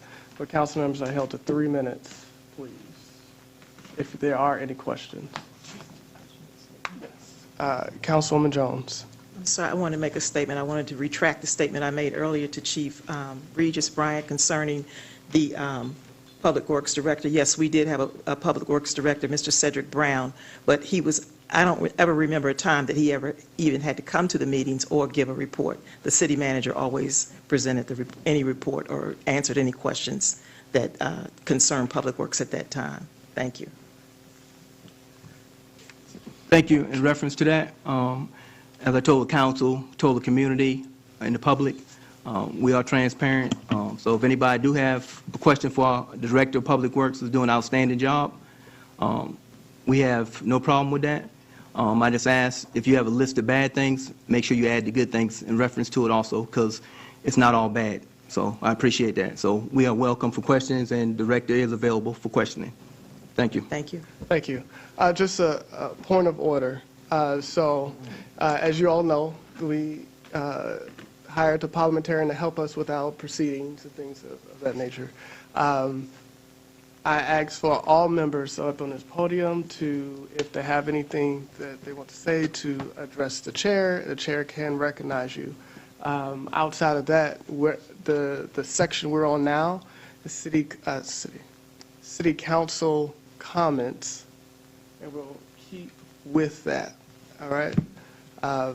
If there's some pressing, please just hold your comment, and then we can get through this in a orderly fashion. Okay? I'm sorry, one second. I just want to check with Ms. Jones. Were you finished? Yes, sir. Thank you so much. Thank you. Any other council comments? Yes, I do, Mr. President. So Councilman Herring, do you mind? I'm going to come to you. But, okay, all right. Go ahead. No. I saw both of you guys, so I was just going to give. Okay, let me say, Cedric Brown was not the Director of Public Works. Cedric Brown was the field supervisor. The last Director of Public Works was in 2005, and I remember that because he got removed from his position. So Cedric Brown was the field supervisor. We haven't had a Director of Public Works since then. So when can I ask the department heads a question? This is your 3 minutes. This is it? Okay, so yeah, I would like the Director of Public Works. Director, please. Thank you. And another point of order, if you have any questions, please address them to the chair, and then I will address. Mr. President, I thought y'all were trying to eliminate the meetings being drawn out. This is like dragging it out more than necessary. So, members are simply going to ask their questions, and then I'm going to recognize whatever speaker's up, whoever is up, to give them permission to speak. We, went out to get a parliamentarian because we wanted more order and structure to our meetings. I am willing to learn from our parliamentarian. This is one of the suggestions that she gave, and I'm moving forward with it as a chair, which within my rights to do so. So the order of it is, you can ask your questions. You just, in order to cut down on the bickering of or attacking individuals, if people just address their questions to the chair, then I can recognize someone to answer them. Okay, let me just ask this question. So where are we with the roof? Have the drains been cleaned out? Have the drains been looked at? Yes, by sir. staff? I'm sorry. And I also give you the option, did you want to ask all of your questions so you don't waste your 3 minutes? No, just, Okay, I mean, my 3 minutes is, it's not working. Yeah, I have it on my time. I'll count them out. I have it on my time. But I need something on time. Director Simpson, could you answer the Yes, good initial evening. question? Yes, sir. Myself and the field supervisor have looked into the roof. He has done what he had mentioned before. Thank you for bringing that to my attention in the last meeting, and they have been looked at. The drains have been cleared in accordance with the roofing. Right, Wagner, in accordance with what the warranty is required of us? So Have you gotten that? we have not been able to find a clear warranty as it relates to the overall roof. We have found the work as it relates to the exhaust fans and some of the other work, but as the overall roof, and Wagner has not been as responsive to either myself or the field supervisor, but we are still. Please check with the council clerk. Look and see. Yes, sir. You look in this, because we paid for an extended warranty on that roof. Yes, sir. I'm still looking for it, and I'll be happy. And we're trying to get some response from Wagner. Also, where are we with the assessment on streets? Have we looked at Ward 3 yet? Have we looked at getting a full assessment on Ward 3 streets? We are currently in the process of looking through all the streets. Also, we're in that budget process with the treasurer, and yes, sir, I am. Gordian, I believe, is a particular company that was part of looking at streets, particularly with Glenarden Parkway from Bright Sea Roads going to Ward 3. I think it was Gordian is the company that at the time when I came on board, is what they're looking at. I've also reached out to NVM Paving and a couple of other companies so that I can provide that information to you. So are you getting quotes from them versus using our engineers? Because they're going to give you the highest quote in the world. Well, I want to be able to, from how I understand, we want to be able to pull 3 quotes at a minimum.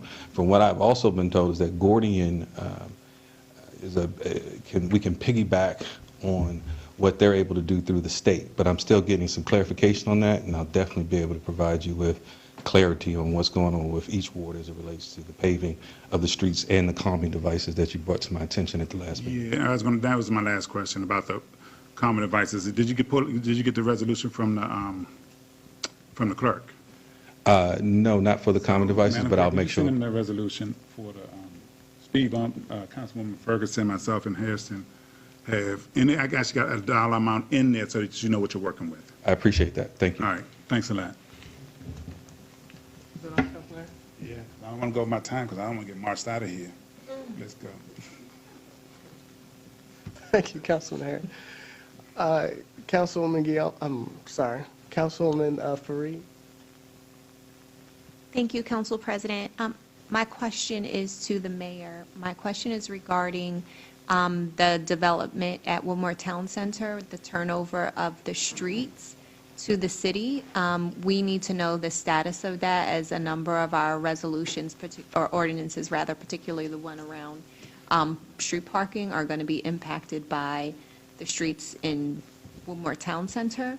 But that cannot happen until the streets are actually within the purview of the city. Thank you, Councilwoman Fareed. Mayor Cross, could you answer that question, please? We'll follow up and then return a response. Thank you. Thank you. Thank you. All right. Any questions from Councilman Hairston or Guillaume? No, Okay. Council President, I'm good, thank you. Yeah, I'm good, thanks. I'm sorry, Councilman Harrison, what'd you say? I said I'm good. Thank you. All right. With that, we will move on to citizens' comments. Just a note, for all citizens' comments, you have 3 minutes to make your comments. I will ask that all citizens be respectful. There's no direct attacking anyone. If you have concerns, please state them. They are welcome. We will listen to them. But what we will not do is attack each other. If there are attacks, you'll be warned. And if you continue with the attacks, then you will be removed.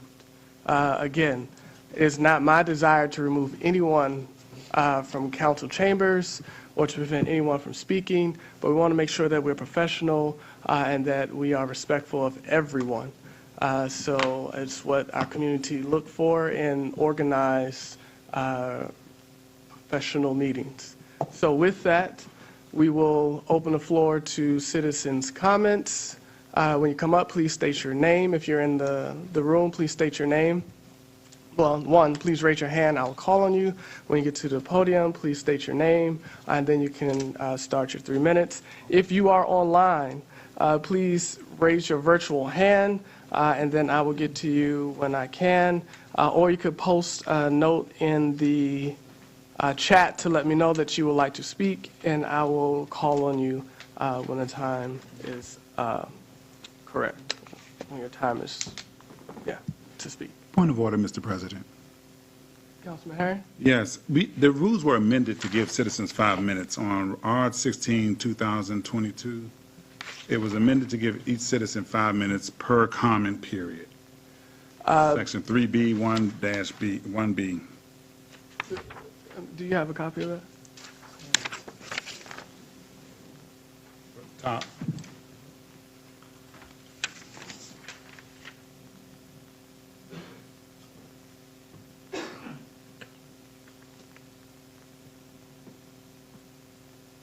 You say top?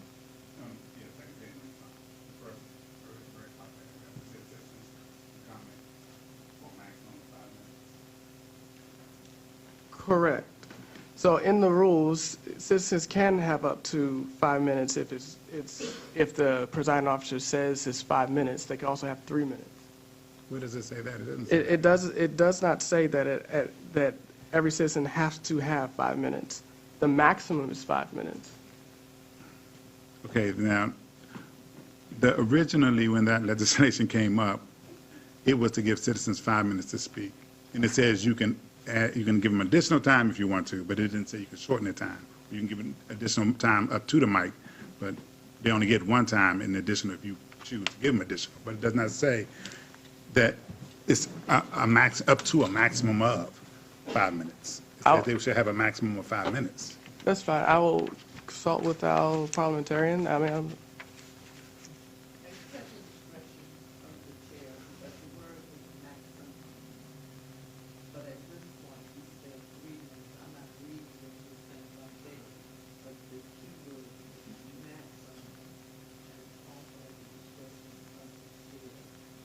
Thank you. Thank you.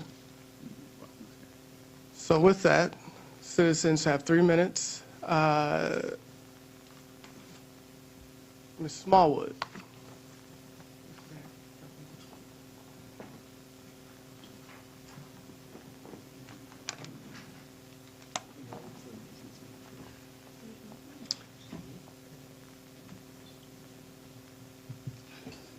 Good evening, everyone. My name is Carolyn Smallwood, and I am questioning the 3-minute time.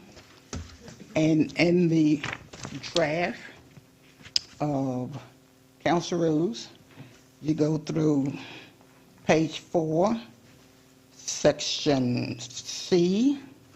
It states, citizen will be limited to 1 visit to the microphone for a maximum of 5 minutes per comments. And this is what I have, and I am requesting that I have my 5 minutes. Until you change the council rules and put 3 minutes in here, we are entitled to our 5 minutes. You can confer with the... No, ma'am. I've already referred to the parliamentarian. You now have 2 minutes and 20 seconds. Okay.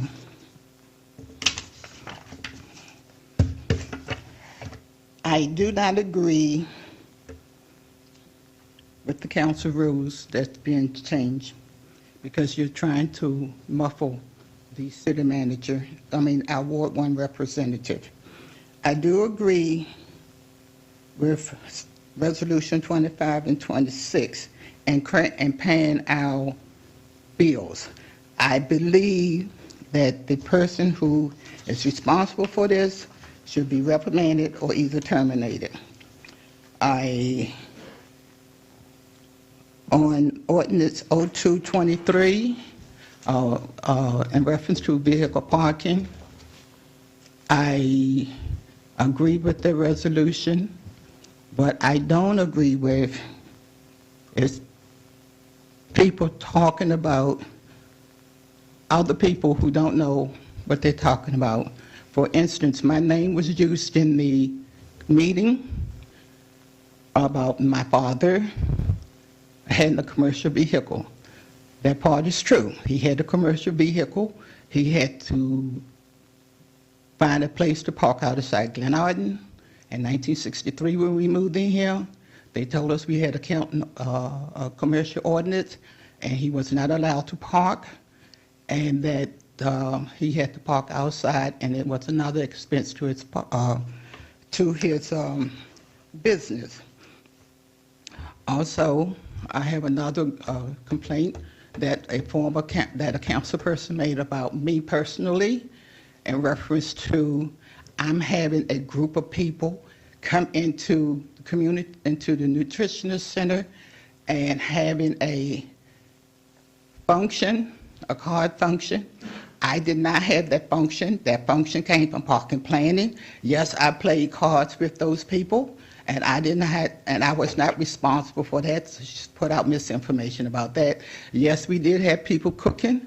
She said that people complained about the cooking. Nobody complained about the cooking. Only person complained was about Reuben Reed, who asked for food and he was denied, and she went in there and asked her sister that we offer her some food. So she put out misinformation about anybody. But for the record, and I would like to see this in the minutes, the city of Glenarden is constantly not obeying the Open Meetings Act. We do not get our minutes and our agendas on time. And last month, I asked for that to be in the record. It was not in the minutes, so I'm asking again that the January and February be recorded as in the minutes as records, that they are not following the proper procedure for the Open Meeting Act. Thank you. Ms. Smallwood. Seeing that there aren't many comments, okay, thank you. Just want to let you know that I gave you additional time. Are there any other comments from citizens? Mr. Powell?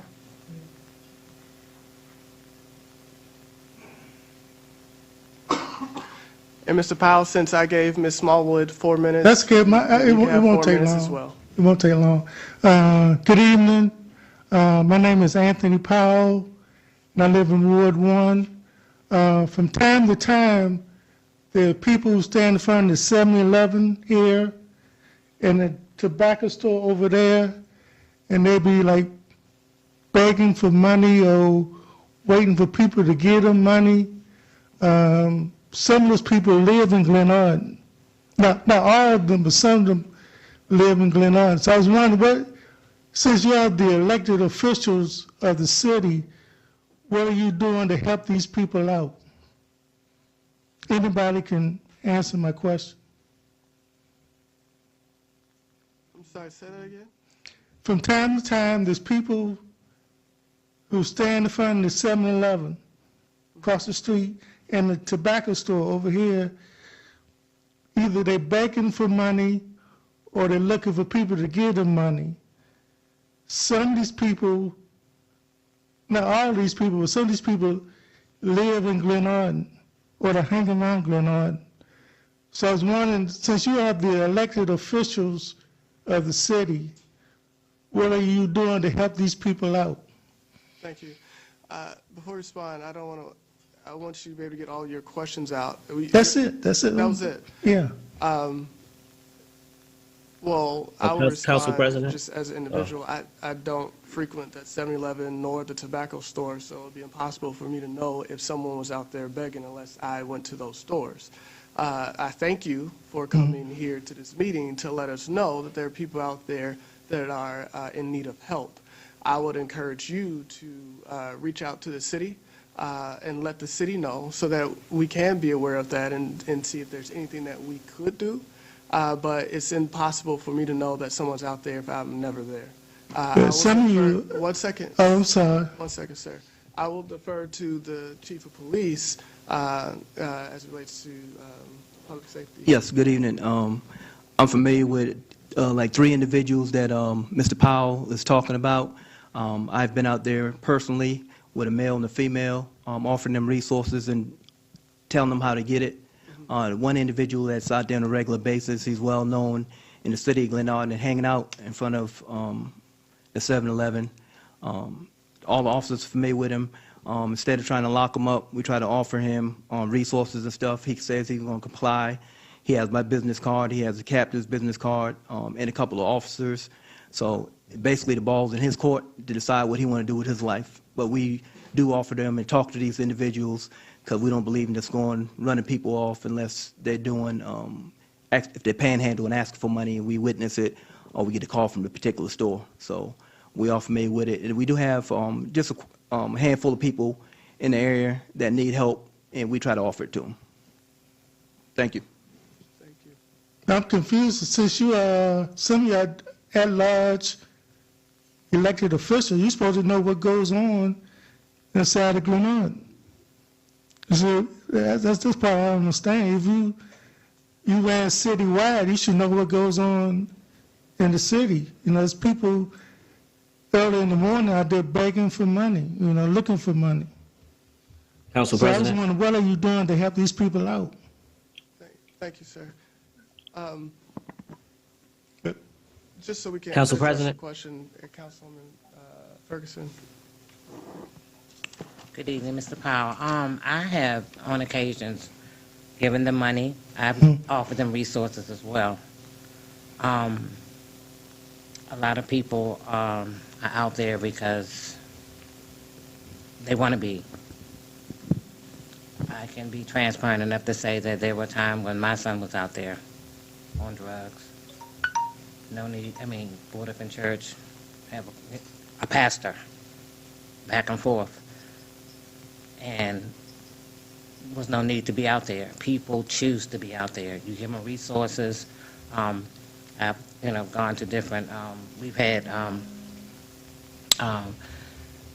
vendors here that offered assistance, or I obtained their cards and their information so that I could give those to the people. They do not want help. And all we can do is do that, but we are not responsible as elected officials. I feel I'm not. Even my adult son, I can only do what I can do, but it's somebody's will. You can't go against someone's will. And it's sad, but that's what happens. So I really personally don't feel that as elected officials we should be held accountable for that. We can just do what we can do and move on. Thank you. Okay. Since you asked it of the council, I was a direct question to the council. I wanted to give other council members the opportunity to answer. So I have two. I will go to Councilman Fareed first, and then Councilman Hairston online would like to address your question as well. Thank you so much for your question. Since the American Rescue Plan Act funds were made available to the city, the council has made use of those funds through a number of grant programs that have been designed for homeowners, for individuals, for businesses. So there are a number of things that we have done to bring forth that money to the citizens, and it was very important that we passed tonight the legislation R28-2023 for that project administrator, so that those resolutions that we have passed to be able to utilize the American Rescue Plan Act funds will actually be able to happen. So we're looking forward to seeing that once we bring the project manager into place, that the citizens will start to receive some relief. And we hope that will help. Thank you. Thank you. Councilman Hairston? Are you able to hear me, or y'all can't really hear me clear? We can hear you clearly. Oh, all right, because I've been screaming a lot. Ain't nobody heard me all night. But Mr. Powell, thank you for your concern. I would say personally, me, I have spoke to people at that 7-Eleven. I go there a lot. I like the Starburst gummies out there, so I be there a lot just to keep it all the way 100 with you. I actually have talked to some people out there. I think that would help is if we did like more job fairs in the city or something like that, because I noticed that particularly some people that I have talked to, they may have records, so they may have things that's pending, on they, like so that would prevent them from being able to get jobs or prevent them from being able to be productive in the city as we need them to. So, me and Councilman Herron, that's why we be doing expungement fairs. And last year, for example, I did talk to a guy about an expungement fair, and he just didn't come. So I do echo some of the sentiments of my other colleagues that spoke, because some people just don't want to come. But if you got any ideas and you want to talk about anything that you think could be productive or will help, you can email me personally if you want to, because I don't mind getting out there and fixing that. Thank you. Thank you. And Councilwoman Guillaume? Thank you, Council President. Can you all hear me? Yes. Okay, thank you. And I want to thank Mr. Powell also for his comments, or his question per se. I do, in addition to what my fellow council members stated, we also, as a and I think Chief or acting city manager Bryant, in whichever capacity I am addressing this, can attest to, even during the heavy slash poor weather when it was really cold outside, that Chief and I had connected about the population that was experiencing homelessness, and if there was something that the city can do. Separate from that, we also had gotten an email from the county to make sure that if we saw anyone outside that was going through these bad times, that we would provide shelter for them. And Chief can attest to that. I hope that he recalls that. But that's one thing that we also did at large members. The other thing that I would like to just put out there is I feel like we as a collective, not just the council, but also citizens, we need to be very careful, because a lot of the folks who are out there experiencing homelessness have mental health issues. It's not just, okay, do we have money to give them, or do we have food to give them, or do we have shelter to give them? A lot of folks, they are struggling mentally. And so it's greater than what we perceive them to be. It's not necessarily they're out there because they want to be out there. I'm only saying that because I've worked with the population experiencing homelessness. Oftentimes it's bigger than that. So I just want to put that out there, and thank you for your question. Thank you, Councilman Guillaume and Councilman Herring. Let me say this, and just give you some reality. Prince George's County is one of the worst counties when it comes to providing services to homeless men.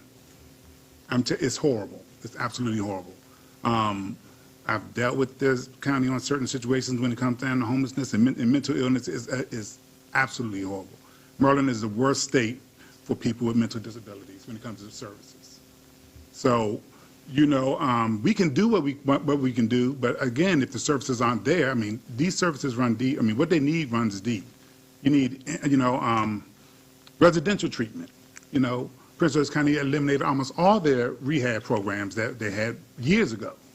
You know, so, you know, we can offer them something to be a Band-Aid, but if if the county and the state is not ready to commit to this problem, it's very little that we can do as a community. I mean, we can direct you to some places and everything, but I'm telling you, because a lot of the guys I see up there are African-American men, and I'm telling you right now, Prince George's County is horrible when it comes down to services for African-American men. And I actually looked at it when I was at MML, me and Councilman Harrison was at MML, we actually talked to the people that was involved with a mental health program, and Prince George's County wasn't a member of it.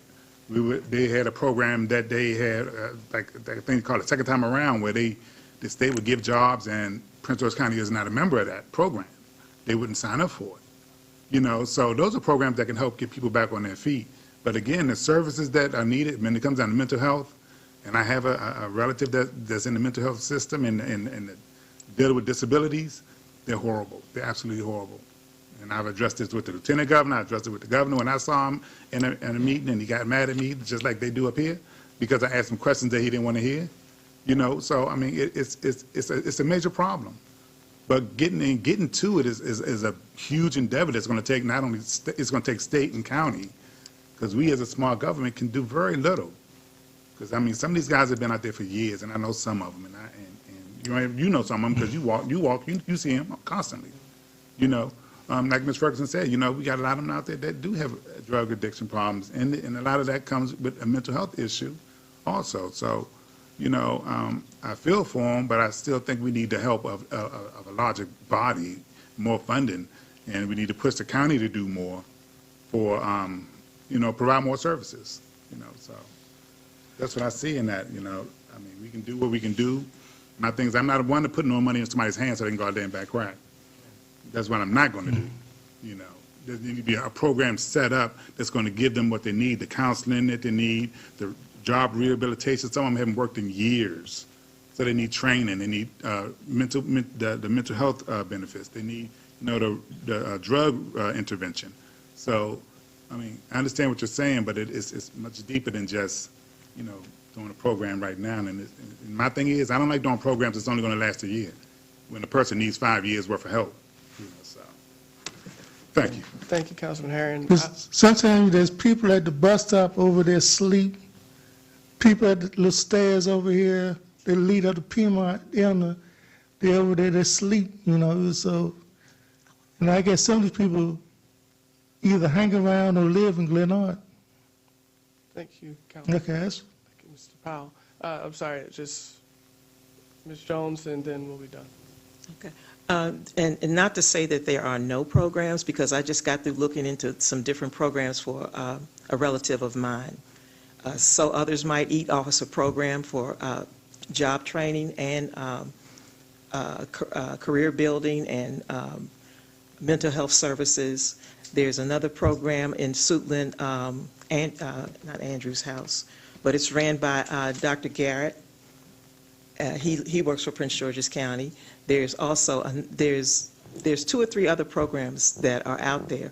Not Goodwill, but Salvation Army offers a program for persons, and it is a 5-year program. Also, they offer housing, mental health issues, career building, you know, to help those persons that want to. And see, the thing of it is, when they do the intake, you have to, when they do your intake, you have to want to be a part of the program. They just don't take people in because they say they need some place to live or they need this. You have to want to be a part of the program and participate in the program as stated.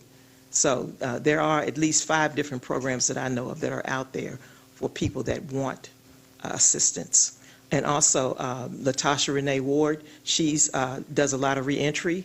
She can connect folks with reentry programs, career building also.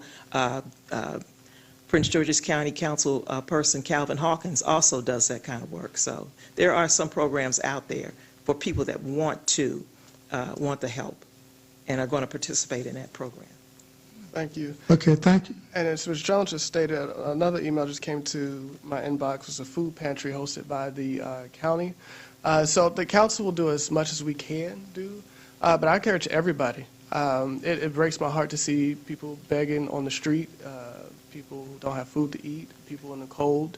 And I think it's a personal responsibility from each citizen of the United States at the discretion and wisdom to help as many as you can.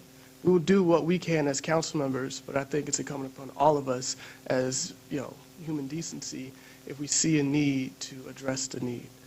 So thank you, Mr. Powell, for bringing it to our attention, and we will, you know, continue to work on it and welcome your ideas of how we can do better for all of our citizens. Thank you, Mr. Powell. Okay.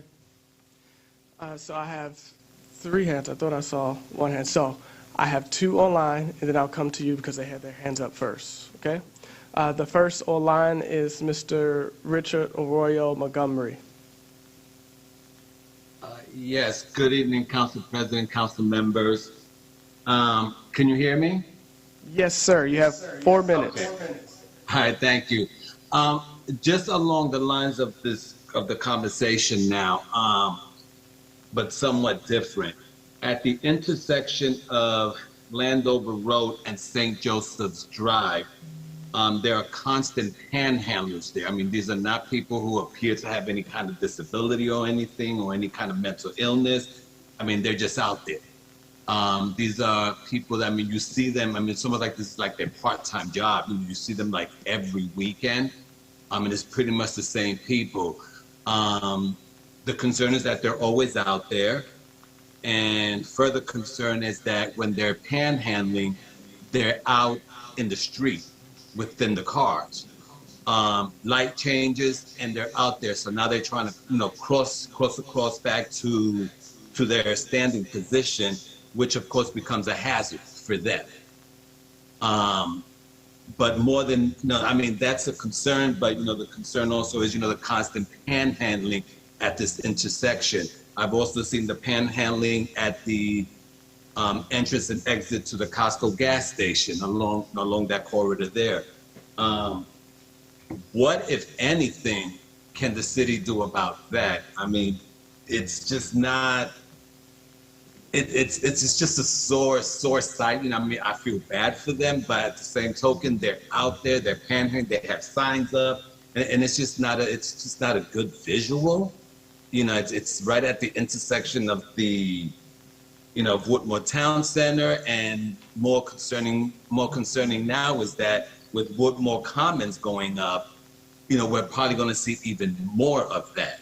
So again, what, if anything, can the city of Glenarden do, with the council itself, or perhaps the police department, or maybe the mayor herself, who or what can be done about this situation?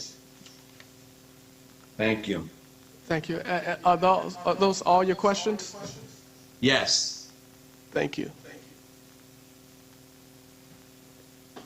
To address that, we can take a look into it. I know as I'm going out on Landover Road and St. Joseph Drive, I do sometimes see a woman actually and her child out there across the street, which is not in Glenarden.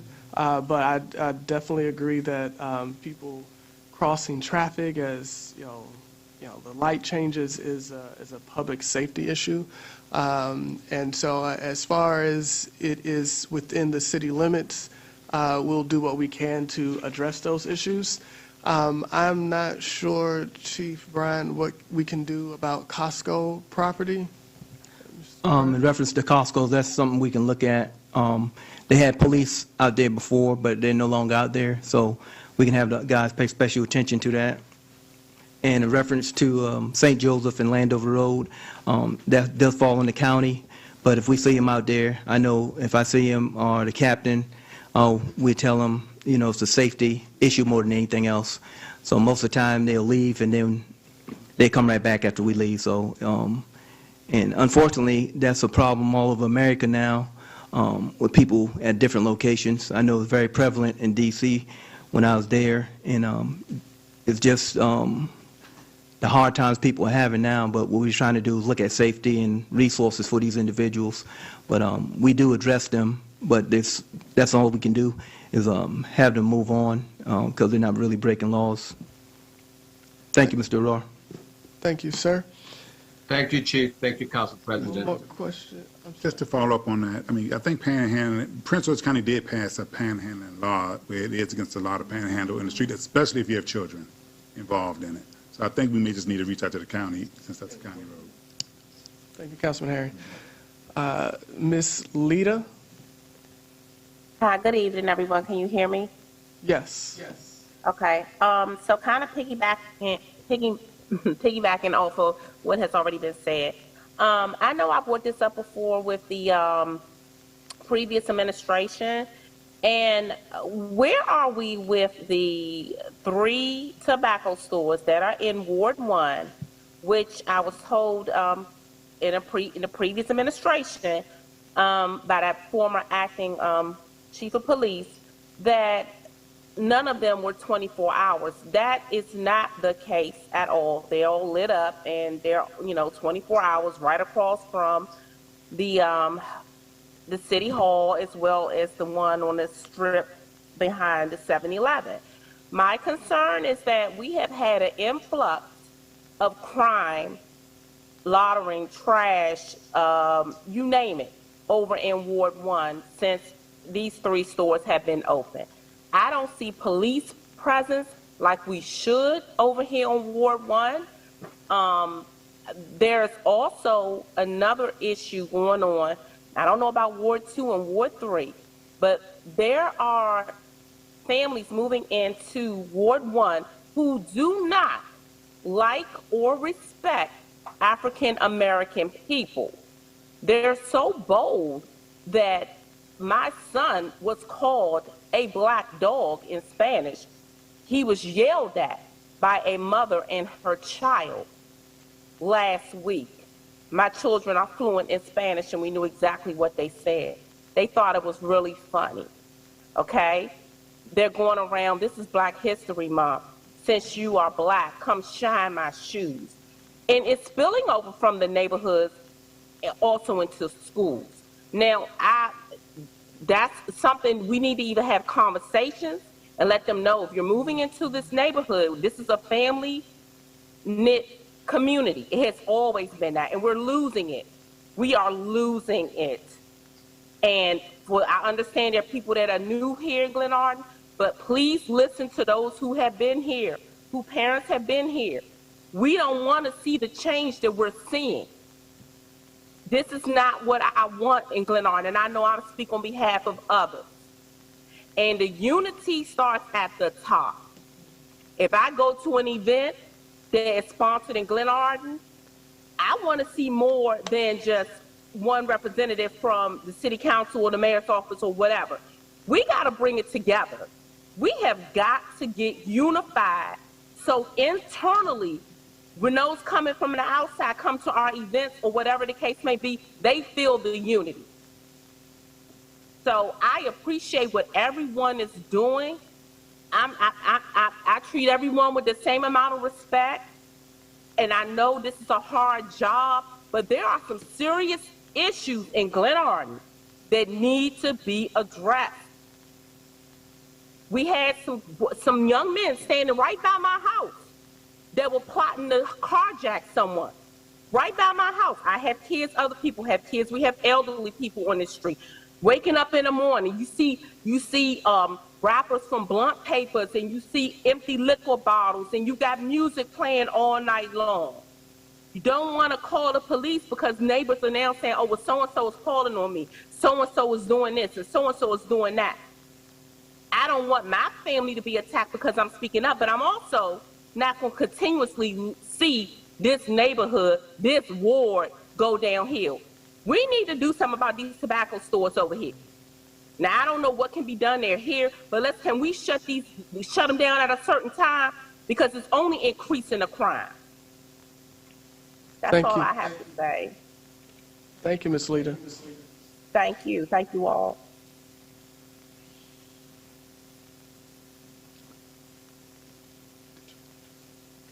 We will, sorry.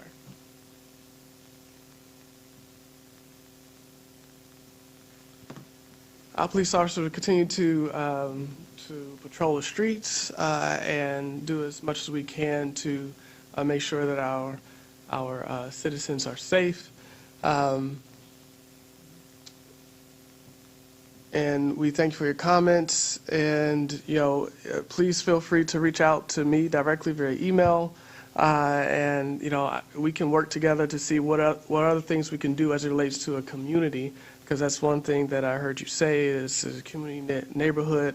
Now, I can't stop certain people from moving in, but what we can do is reach out to our neighbors to make sure that this community stays a family-knit community.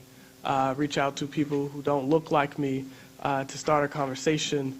For example, today I had someone come to my house who was deaf, and what I did to break the ice is ask him sign language that I could speak to him in his language. I think we need more of that from the various groups of people who may be different, but we all are human beings and want the same thing, which is peace, safety, and liberty. All right, with that, I have 2 comments in here, 3. And I will go, ma'am, with you first. If you could state your name, and then you have 4 minutes. And then I'll come to you, and then Ms. Wilson, I will come to you. Yeah, no, her, and then you. Hi, good evening. My name is Cynthia Gray. I'm actually new to the Glenarden community, 5 years.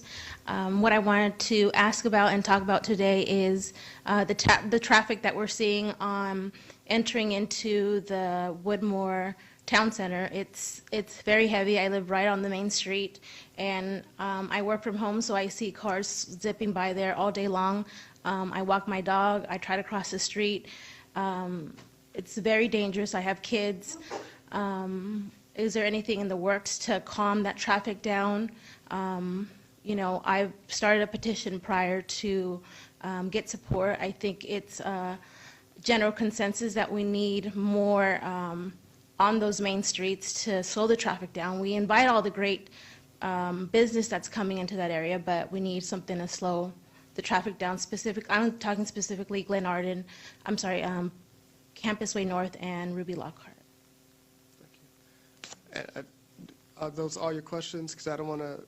No, I might have more if you... Yeah, so I'm writing them down, and then we'll address all of them at the end, so okay. You won't run out of time. Those are some of the main things. Other things, I I've seen a lot of police activity in our area. We had a lot of thefts during the last quarter of the year. My specific community, the Woodmore Town Center community, I know we banded together when we had a lot of package thefts and car thefts, and we spread the word through our social media pages. But I think what I would like to see is more, not response, we do get police response, but more interaction with what's happened with those, did we catch the thieves at, we provided video and license plate and car footage and all that stuff, like just feedback on, the things that we provide. Okay. I think that's my last question. Okay. Did you want to address? Yes. Councilwoman Fareed. Hi, Ms. Gray. I'm the council member for Ward 3, and I also live in Woodmore Town Center. And the reason why I even ran for council and why I got involved started with traffic concerns. So I definitely feel your pain there. That is part of the reason why I was asking the question about the status of the turnover of the streets to the city of Glenarden. It is outside of our ability at this point to do anything on streets because we do not have any jurisdiction over them. So if there are certain streets, and I can provide you with the map, I have your information. I'll provide you with the map of which streets are Woodmore Town Center streets. So they are the responsibility of the HOA, which streets are county streets. Ruby Lockhart is one of them. And then which streets will be city streets once everything is turned over. So like Sir Michael Place, Glenarden Parkway, these through streets where we have a lot of the speeding. And in order for us to be able to implement traffic safety measures like speed bumps or stop signs, we have to have ownership of the streets. So that's why we need to expedite that process and find out what we can do. That's what we were working on most recently. Is there's a lot of legal concerns as to why the streets aren't turned over, but what can we do to still address the safety concern, knowing that those legalities are in place right now? So that is of major concern and top of mind for all of us. The county has a Vision Zero program, so there is funding available to HOAs and to municipalities to make sure that they are implementing traffic safety mitigation efforts. So I think the best thing we can do is to continue to put pressure on the developer to get those streets turned over to us so that we can go ahead and put those measures in place. And as far as the thefts, that was definitely a problem for us. I had a package stolen as well off of my porch, and I think that the police department did a fine job of responding very quickly. I think, and Chief can speak to this more, but I think part of the challenge is that geographically we are crossing a number of municipalities, so they can easily get out of Glenarden and be in Bowie or Springdale or someplace else very quickly. So has to be a coordinated effort, and I think for the most part it's the county who is kind of taking the lead on those things. But I know that our police department has had a lot of effort and input on that. But I will allow Chief to expand on it. I actually have a follow-up question. Okay. And I'm sorry to interrupt that because I don't want to forget it. As far as the traffic, since there is a delay with what's happening, is that something that the police department, Glenarden Police Department, can address as far as, I don't know, just simple stop, I don't really know, just something where they could address it, stopping people or getting them on the radar guns or something. It's pretty, it's been bad enough to where Amazon car got crashed while it was in a parked position down Campus Way North. That's how bad the traffic is coming through that street. Yeah, and I'll let Chief speak to it as well, but there have been lots of efforts by the police department, even sort of really sitting on the circle, right? That circle that's over by, off of Ruby Lockhart, going towards Costco, and also the main circle. where Campus Way meets Ruby Lockhart. I think, it's a situation where you can only catch them when it happens. Once there's no police presence there, then everybody is speeding. So I think, I don't know if it's even possible for somebody to be out there 24/7, but again, I'll let Chief speak to that. Chief, we'll go to Chief Brian, and then, because the 4 minutes have expired, but I encourage you to, if you want to hang around, I'm pretty sure Councilwoman Fareed can answer your questions after the meeting. You can also give us an email, but to be fair for everybody here with the 4 minutes, we want to keep it at that. But Chief Bryant? Good evening. How are you? Thank you for your questions. Yeah, we've been getting a lot of calls in reference to that. The big issue is that certain areas like St. Joseph's and all the areas on the county in the circle, when we used to be over by Costco's, it did calm, but you have to be there like Councilman Fareed said. The biggest thing we ask everyone, especially if you see something, say something, just give us a call. But we try to frequent the area, but we have a small agency and we have a lot to cover, so we do try to be visible out there. Most of the officers assigned to these areas, they know the key areas, but just like Mr. Aurora said earlier, over by Costco and stuff, when I hear this type of information, just give us a call and we make sure we try to get special attention in these areas to try to address these concerns. Ms. Butler, who's sitting over there, I've been attending the 202 coalition meetings with her on a monthly basis, and in reference to the streets being traffic calming measures and so forth. She can attest to the fact that Senator Benson, that's one of the priorities on her list for District 24, is to address these concerns, especially with all these businesses and development from the state and the senator's office, widening the road and having street calming measures. We particularly need them in the circles because we have a lot of car crashes in the circles. They have different technology now that we're trying to get.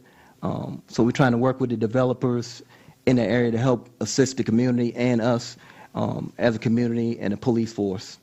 In reference to what you stated earlier about crime and so forth, for example, like with the car thefts and so forth, if you go to the website, I always give an update about different things that's happening and what we're doing, like with rims being stolen off certain vehicles like the Hondas and stuff. The information tonight about the steering wheel locks for the Kias and Hondas, I'll be posting that information tomorrow once I get possession of those the steering wheel locks and stuff. So once again, anybody have any questions or concerns, you can reach me by email or call my cell phone number, and I can address your concerns. But I appreciate the community. Just reach out and give us a call or email, and I'm pretty good with getting back to people ASAP. So thank you. Thank you. Thank you. Please state your name, and you have 4 minutes.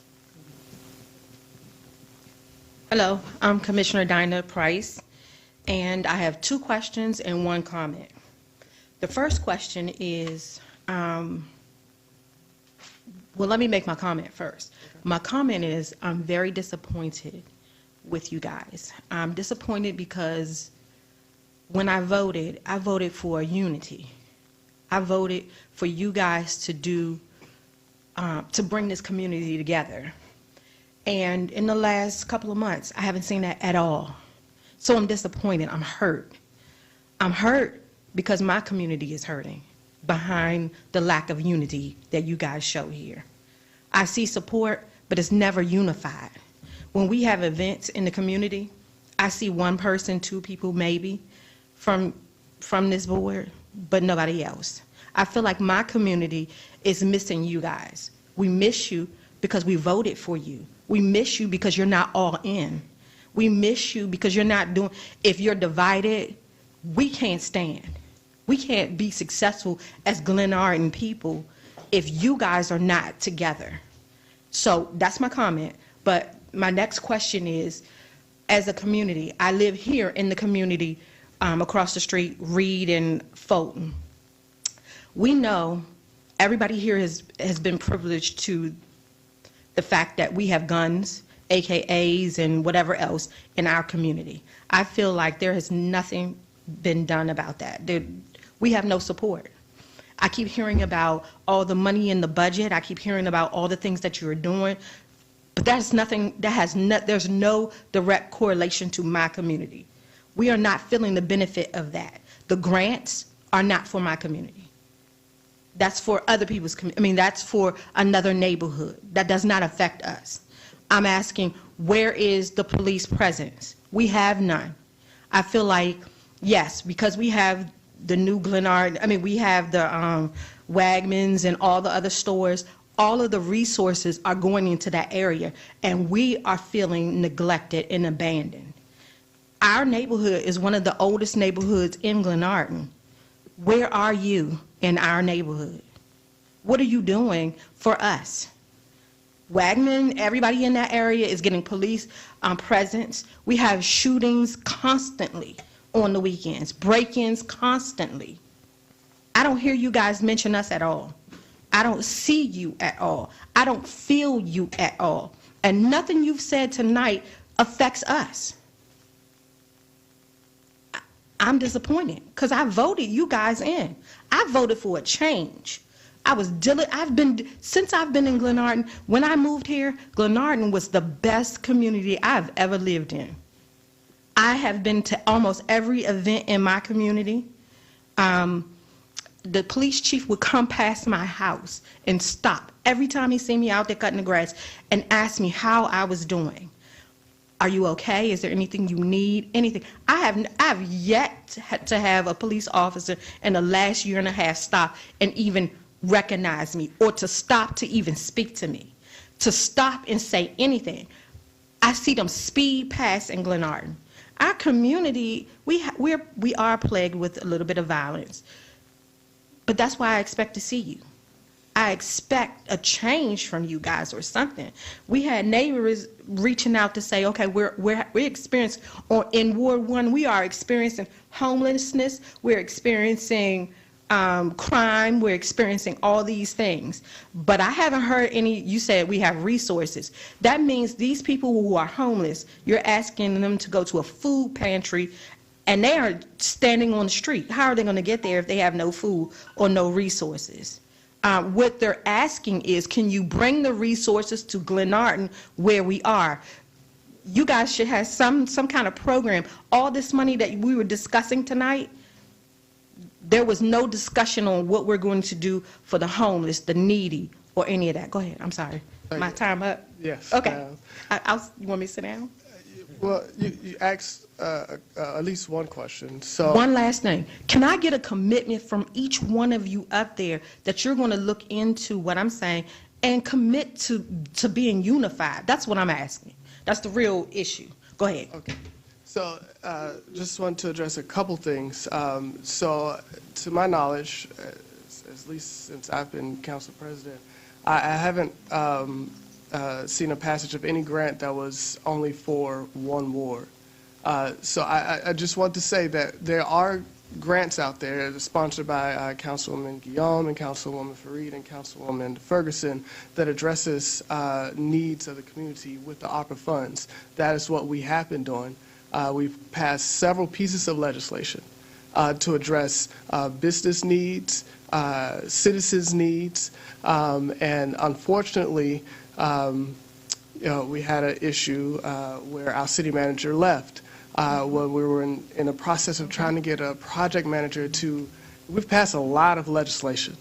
A lot of legislation that we've worked well on, whether going back to Ms. Gray's, I'm sorry, did I say that right? As it relates to Councilman Herring and Councilman Hairston with the speed bumps. We have done a lot in a year and a half. We need that to be pushed out. Now, it's hard to get pushed out if we have turnover at the city manager because of lack of unity. But we have an acting city manager. Yeah, and the acting city manager has stepped in and done a phenomenal job.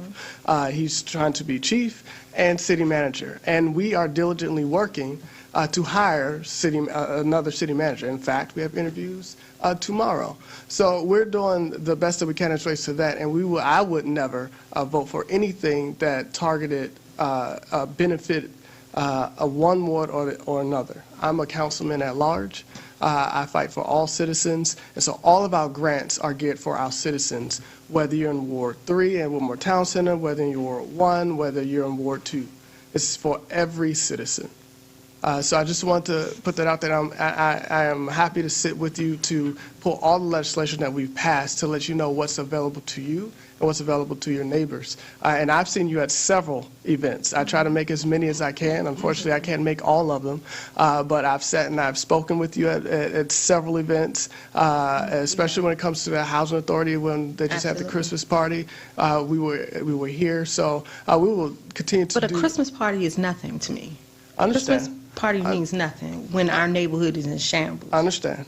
Okay. I just want you to be assured that we're working as best as we can. The chief and the captain is working as best as they can, and we heard your concerns, and we'll continue to look into them to make sure that you feel, and your community, our community, because there's no you versus us, our community is safe, and we can address as much as we can. All right? Okay. Can I make one more? I'm sorry. Okay. So what I'll say is that I'll stay behind and I'll talk to you afterwards because I want to be fair with everyone with their 4 minutes. I'll talk to you afterwards. I'll take any more questions that you have and share my email with you. I think you have it. You also have my phone number. And then we can hear that. But I want to be fair for everybody so nobody can say that one person was given more time than the other. Councilwoman Jones? I just have one. I'm looking at the chief's police report for December through January 20th, and I don't see, unless Chief, I don't see any address on here for that area as any incidents that happened over there. So these shootings and robbery, you said break-ins? Assaults or whatever? Break-ins, yes. The Chief, you're not aware? I've called him in. He's aware. Good evening. Thank you. Thank you. Yes. It was GHA property. I know we've been working very hard with that. Lonnie Scales, Sharon Land, Fowler, and some of the other citizens in that area. We've been working diligently, going to meetings over there. My captain, my lieutenant is the lead for Glenarden Housing Authority. The mayor also been involved with that area, trying to make things happen over there. The biggest issue with that whole area is the association itself, where they need to make rules and changes in reference to that, and we can talk about that later. Ms. Land, we already went over that with Lonnie Scales. Things need to be put in place. We do get calls. When we get calls for service, we do respond. A lot of times, when we get the call and get to the location, people want to make a report. It's the call we get is not what we get there for. So a lot of times it's like an argument with a neighbor and stuff like that. So we give them, we don't take a report for arguments and stuff like that. We also responded to the elementary school in reference to that area. So there's a lot of issues going on there. So like I advised at the meeting with Ms. Land and Lonnie Scales, is for that community to work together. We have a lot of discord in that community, and they're not willing to work with the resources and the help they have from the police department and so forth. So we're very familiar with it. In reference to certain things, we got information about some guns, some young kids with guns. We did make 3 arrests. We did recover a weapon in reference to that, but we don't divulge that information. But we do. We are taking action over there. We know who the key players are. One of the main arrests that was on January 18th. When we took that arrest, we had to have the county work on that with us because my agency is not equipped with the tactical gear to go into a property, so we had to obtain a warrant and obtain a partnership from Prince George's County Police Department to make sure everything was safe and done properly. So that's where we are with that. The great thing about that, I did have a citizen that was very concerned that worked with me to obtain the information to help us actually identify the players and get the weapons. So once again, I'm continuing to ask people to reach out and call. I'll give you one of my cards. And as a police department for our community, once again, we out there, and everybody can tell you I respond to my calls and my emails. And if you give me your address while you're out there cutting grass, I'll come by there and check you out. Thank you. Thank you, Chief. Mr. President. Councilman Harry. Right quick. I would like to say we did initiate we did approve a grant program me, along with Councilman Harrison, Councilwoman Guillaume, and the full council supported it, like $60,000 grant to put money into the project, because I know there was issues over there about housing and some of the conditions that it was in. So, I mean, we're looking at it and we're trying to do what we can do. I mean, we had a public hearing on, the situations that was going on over there. So it's just a matter of, trying to pull everything together and look and see what we actually can do and how much we can do. So right now, we do have money set aside for that development, but again, we're waiting to get our opera funds manager on so that we can go ahead and administer all of that and get some money funded over there for something that y'all need. So we're looking at it. So. Thank you, Councilman Harris. Ms. Wilson? Please state your name, and Ms. Wilson, you have 4 minutes.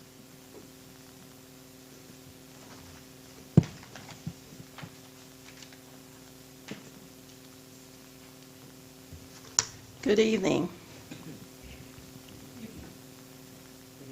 Good evening. I'm Ms. Wilson. And I have several questions and comments. So I'm going to start out with this one. The resolution that was dealing with the police cars and the outfitting, they were paid without council approval. And my questions are directed to the treasurer and to the council president. And that is, did you know that any purchase over $6,000 needed council approval prior to purchase? I asked that question again because of the fact that several months ago I asked the question if the system that was already established, was it still in place? And that had to do with the $6,000 limit that could be spent without council approval. So you all, the two of you, can answer that once I finish. I'm just going to say that that problem could have been dealt with a little differently. A special meeting could have been called for the council to vote on legislation to hurry up and pass that so that it could be paid without just jumping out there paying it. Okay, my next concern is I have concerns about the resolution about the council rules, and I want to know, why was this resolution presented to the council at the time that it was presented? I feel that it was directed towards my council representative when nothing came up concerning this when the council attacked the mayor several months ago. And this was everybody on the council. But if anything, I would have thought that something would have been said then, would have been put in place then, that we shouldn't do that. Okay, so why were their actions, meaning the council's actions during that time, why were they overlooked and nothing was said about it? There was no reprimand, nothing. I just feel that Mr. Herring is being targeted. If anything, something should have been presented at that time. And I feel that that's clearly a personal attack on the Councilman Herring, and I disagree with this resolution. I don't think that any elected official should be removed because the people put these elected officials in place. If anything, everybody should have been removed the night that the mayor was attacked. Okay. I feel that this action interferes with Ward 1 representation. I disagree with the council that they voted to let a council person has to, you all have to take a vote or whatever to bring somebody back in based on the proposal that you all have now. And I don't think that the council would be unbiased. Any leadership or any of the council persons, I don't think that you would be unbiased. I think everybody there would be biased and it wouldn't be handled fairly. I think that the council needs to have you all need to have your work sessions differently without it being on Zoom, because you all need to be able to talk freely and to freely have discussions. You know, I imagine some people don't want to come home and listen to people disagreeing or whatever, but we have to recognize that we have an option, we have a choice. We don't have to turn our TVs on or be on the Zoom. But you all need to be able to privately, I mean, we can have the meetings here in the building. Anybody wants to know what's going on can come here in the building. But you all need to get it together as far as so you could be able to talk to one another freely. Okay.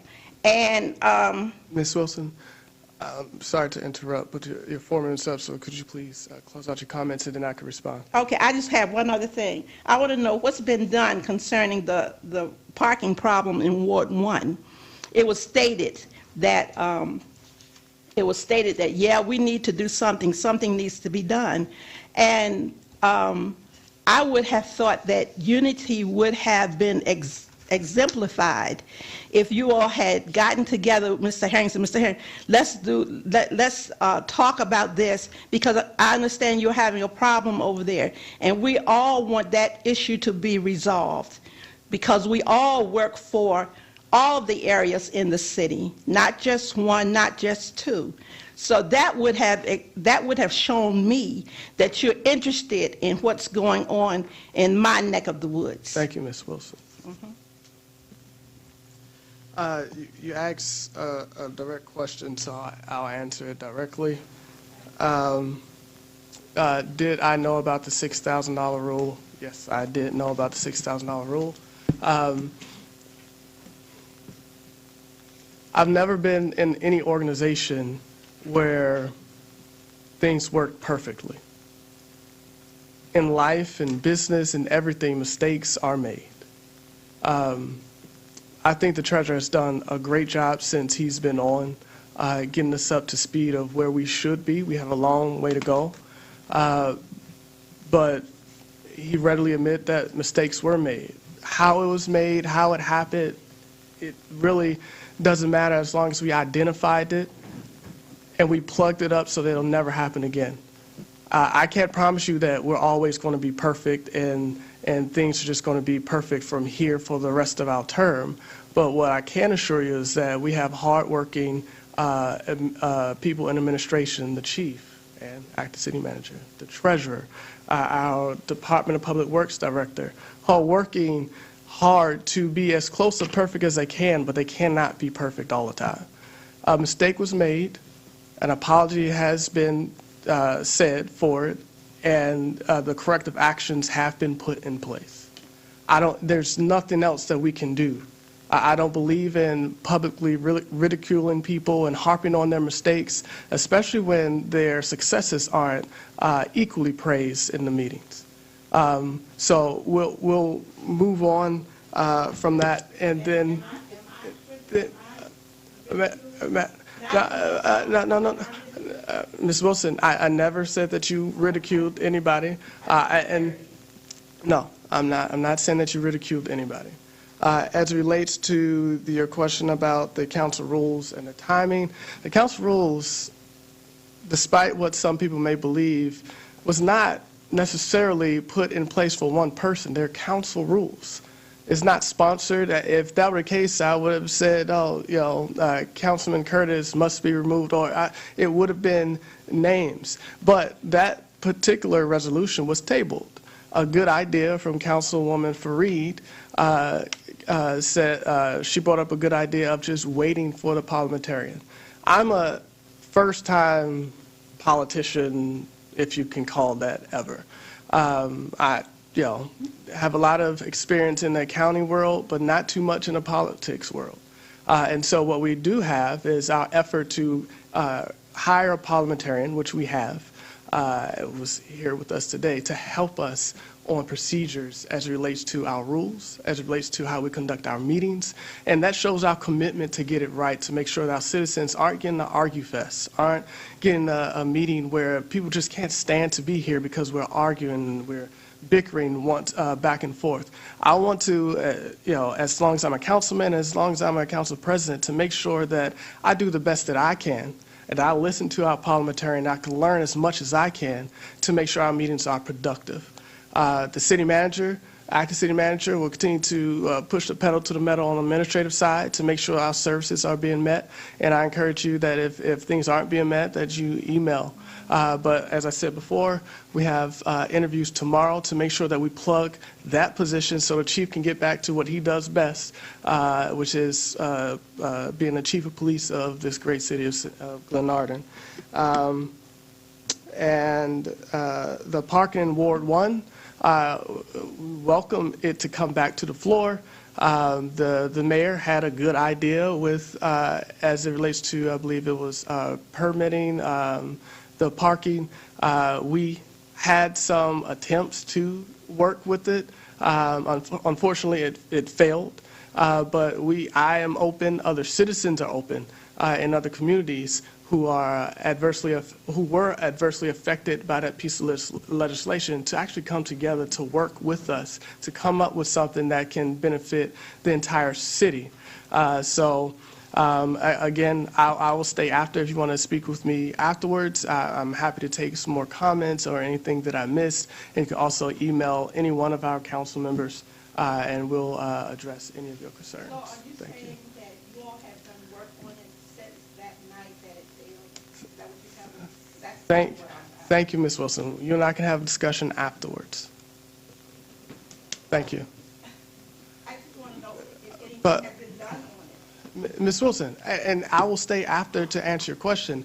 So the thing was, every citizen had 4 minutes, right? And to be fair to every citizen, you were given 4 minutes, and we didn't say anything so you get your questions asked, and you had your 4 minutes, and then we're responding. It seems like you have more, and I respect that. But and to respect other people's time, I'm willing to stay afterwards and address all of the questions and concerns that you have, as long as it takes. I'm a night owl. I can stay up as long as I need to. But Ms. Wilson, Ms. Wilson, and I've just explained to you that I'm going to address any further questions you have after the meeting. Could you please sit down and allow another citizen to ask questions if they have that?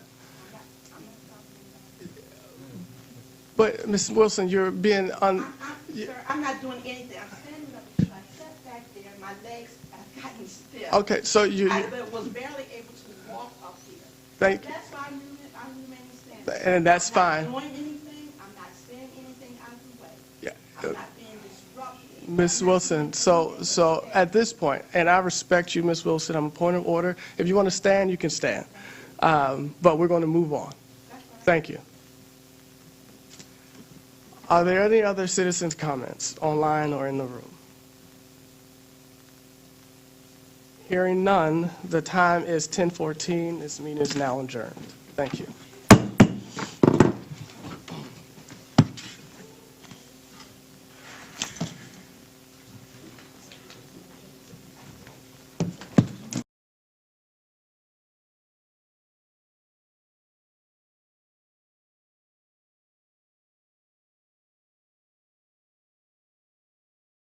Recording stopped.